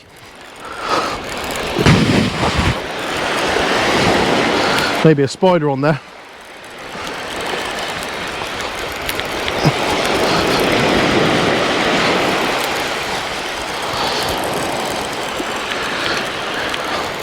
or lots of weed.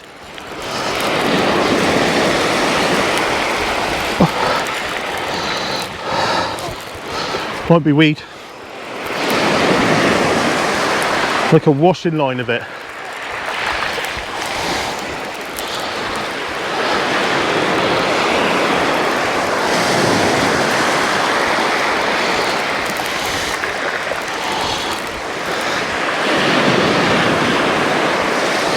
Just gonna get the leader not stuck now.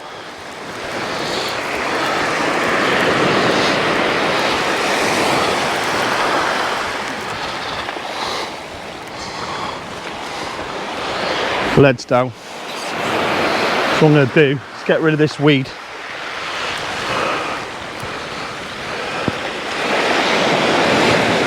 It's the horrible slimy stuff. The only good thing about this stuff, it comes off quite easy. The Nobby we get back down our way is really horrible. But yeah, it comes off pretty easy. I'm going to put another reel on now, guys, because I'm going to be fishing for Tope, and I would rather use 25 pound mainline. So that one's been stripped once again. It's spiders. I can see it's spiders. So I'll take that rig off a minute. We'll get 2 new bait ups on and see if we can get a Tope out tonight, eh? So there it is. Big mackerel baits, clicked onto the imp, 7 ounce leads just because it's extra weight to make the pulley work perfectly. And I'm going to fire him out there now, and yeah, sun's just going down. See if we can get a Tope out. What a backdrop, eh? So I'm just going to turn these leads in a minute, and then yeah, we'll get this one out there.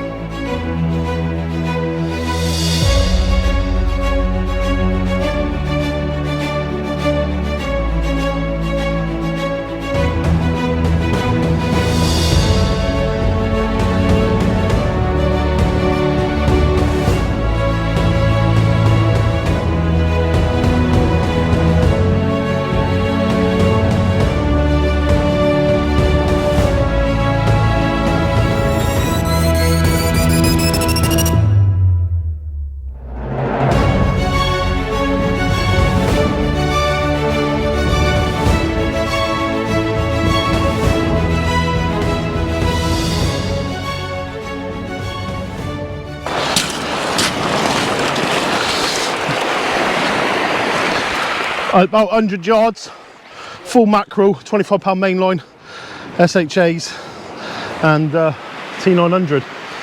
Just try to get out on that flat sand and just try to get a bit of distance.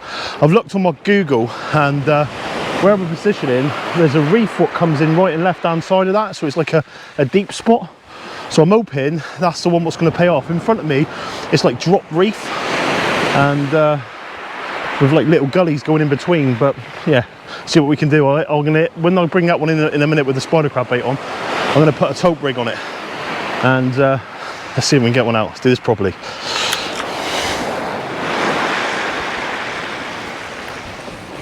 Well guys, just carrying on with my evening, having a nice slice for tea.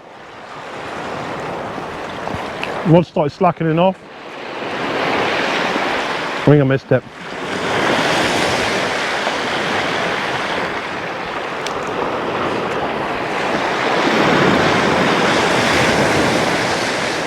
There you go. Go on.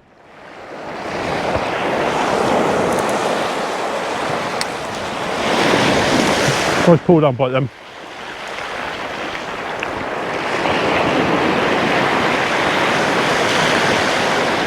I think it's a smaller fish.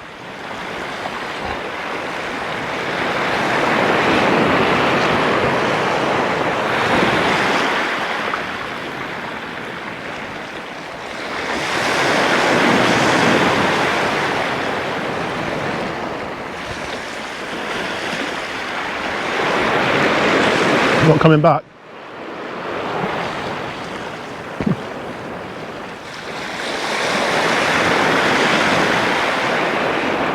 Because we're in a pack, the same fish might not come back on it. It might be a different fish.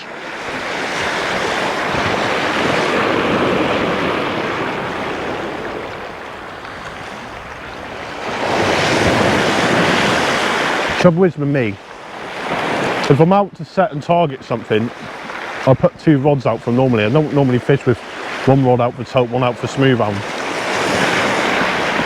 Because it's getting to prime time now, I'm bringing the smut one in and just putting 2 out for tope. You're doubling your chances, and you're actually targeting what you're out there to target what you want to target.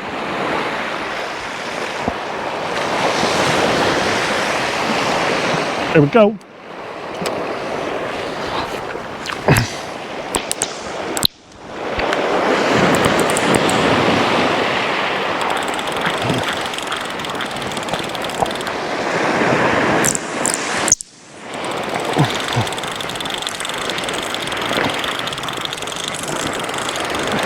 Don't think it's hooked. Or maybe.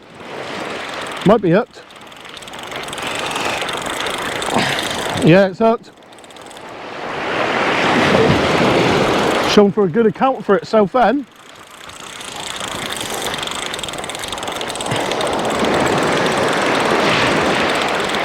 Yeah, we have a smoothhound on, boys and girls, I think. Yeah. Huh? Ray or houndy? No, it's houndy, I think. Yeah. Oh, it's giving it a good account for itself. Yeah. That is £25 mainline though. Okay. Yeah, nice. That might be that pack coming back through. I was just saying to Joe, if they come from that way, just down there, we probably won't see them again because it's all of the ground all the way. But if they come from that end up here, they'll only go to Compton before they turn around and come back because there's nothing past Compton for them to sit in. Huh? No. And the fact that they've hit you, would make me think like that, they've gone up the Compton, turned around and never come back through.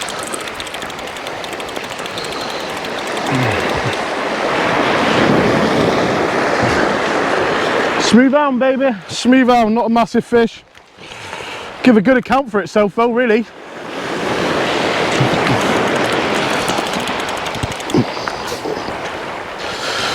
Just need to be 10 or 11 pound bigger. Bottom hook again. It was a show, didn't it? Bottom hook again, guys. Not a massive fish, but same again. If that was on a dongle rig, I wouldn't have landed that fish. It's I'm not saying the dongle rig don't work, but I am saying that the snail knot with a pennel hook is a lot better to use for the smuts.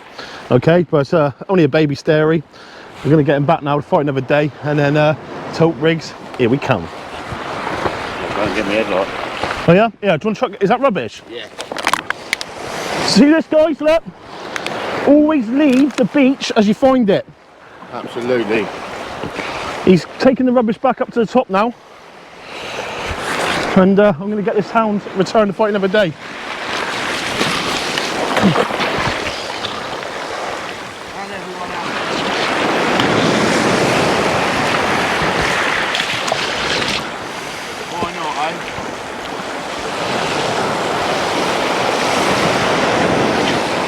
Why not, mate?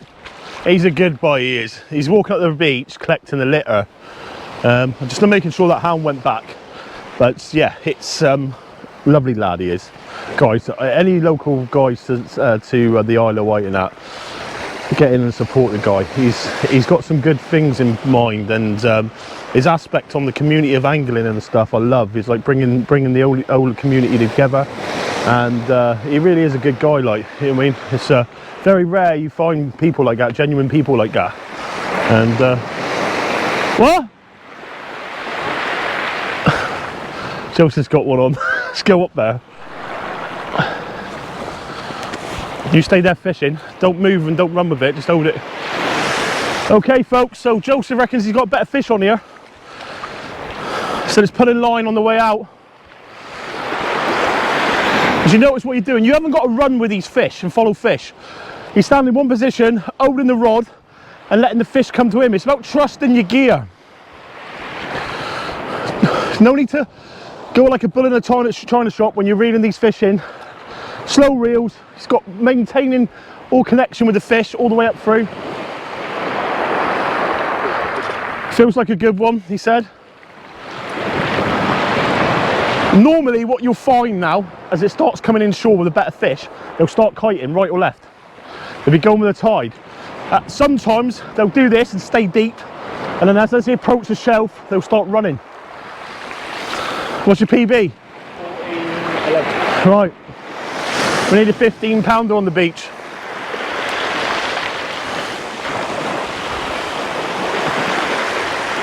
He's being very careful with this. This makes me think that it's a good fish.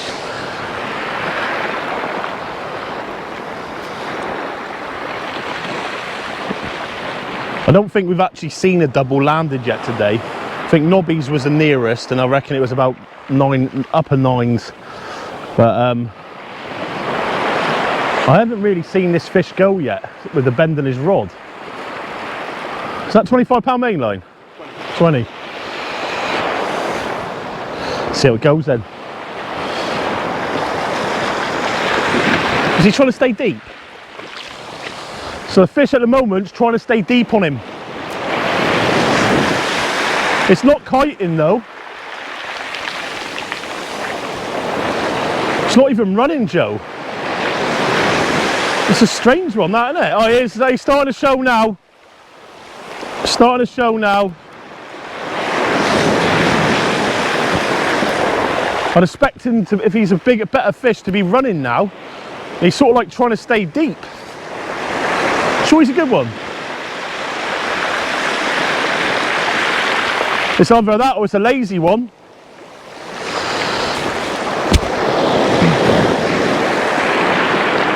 I don't think he's a good fish, is he?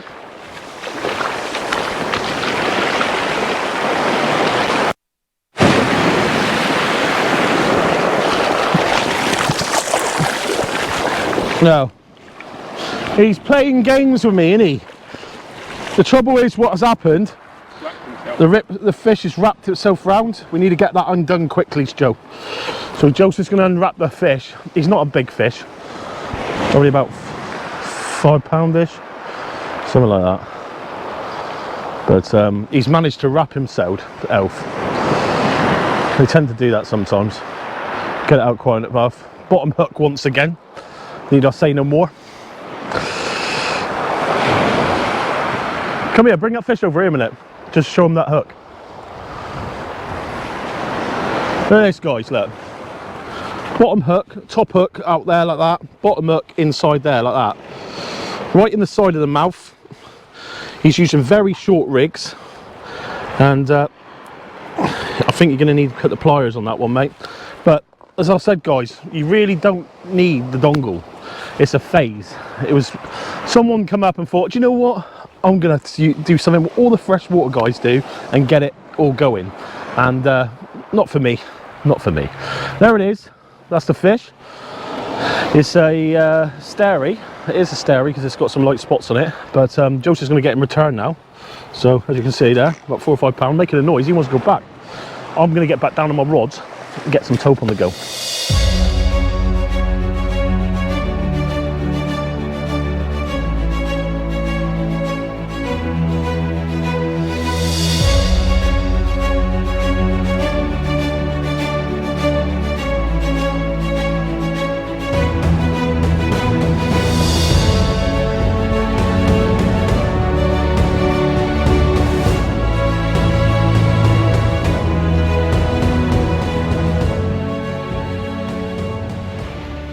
Well guys, what can I say?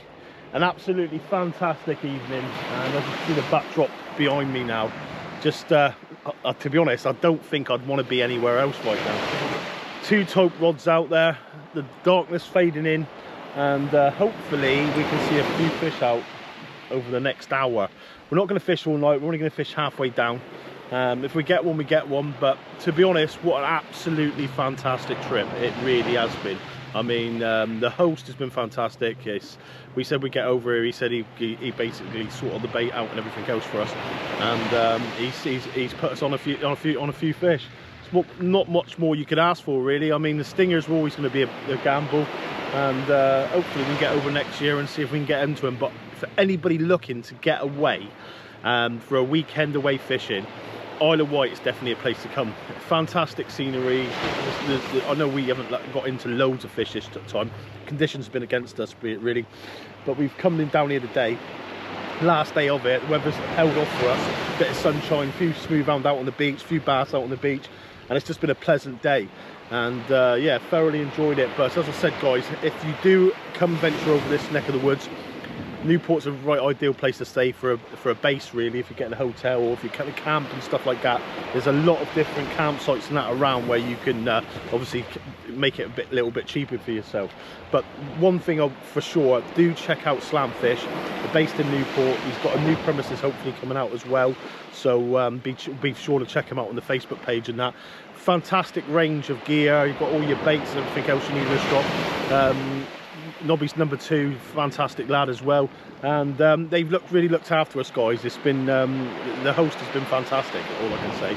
Made a good friend there, and he's a really nice lad, and I'd like to see anybody from the Isle of Wight who watches a lot of the Sea Angle Adventure stuff and that, get behind that lad and support him, because you will see good things happen around the communities and stuff. I can see competitions, and I can see a lot bigger picture for where he is at the moment for the future angling. He absolutely loves his angling, and you can see in the shop today, one of the guys who was in there, he was working, he's number 2. Basically the lads were coming in and he was telling them where to go, what to do. Last night he put someone else on the fish, he had a load of smoothhound out, they come back in to get more crab and stuff like that. And at the end of the day, the knowledge and experience from the guys running the shop will help people catch fish. And it goes without saying, to be honest, I was in there today and watching these little lads come in and buy all their gear with their dad and that, and it just took me back and thinking, that's what fishing's about, you know what I mean? Fishing's about passing stuff on, seeing big smiles, seeing people come in after catches and that, and just enjoying the real fun and joy side of fishing. And that's all it's about at the end of the day, guys. But I've had an absolutely fantastic time. If we do get a tope, I'll be sure to add it after this. But as the night fades away, I'm going to leave you all, and I look forward to seeing you all in another adventure. Tight lines, guys. Okay, guys, wire trace, whole mackerel, and circle right into the top, and we're greeted by a starry smoothhound. I tell you, I couldn't believe that then. I couldn't believe it. It absolutely shot right off. I thought, tope on, baby! Definitely not, but fine hound. And yeah, I can't believe I had that. I've just had that on wire trace and a whole mackerel. And yeah, not what I wanted to see. But we're going to get him back to fighting every day quickly. And yeah, we'll move on to the next episode. Here we go. Tope on, boys and girls. Tope on.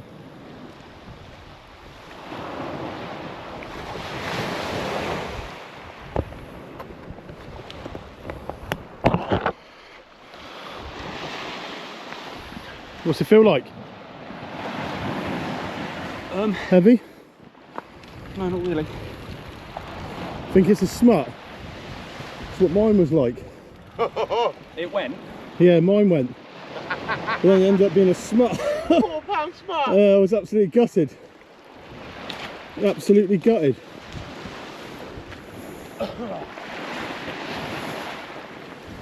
Mine took off like a steam train as well. Keep pressure, Joe. Yeah, I think it's a better fish though, because the way it's going left. Right down here.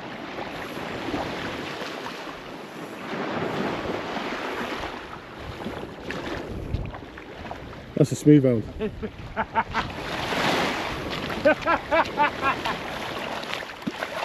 This is crazy, guys. That's wire traces and whole mackerel landing smoothhound. If you can see here now, look at the wire. Look, that's mental. Circle up, straight in the bottom. Job done. Unlucky, Joe. Do you know what? I thought you had it then, mate. Well, it is a smut. So it's not the end of the world. It's a fish, but Nice bit. I bet your heart was going like mine. Yeah, it was.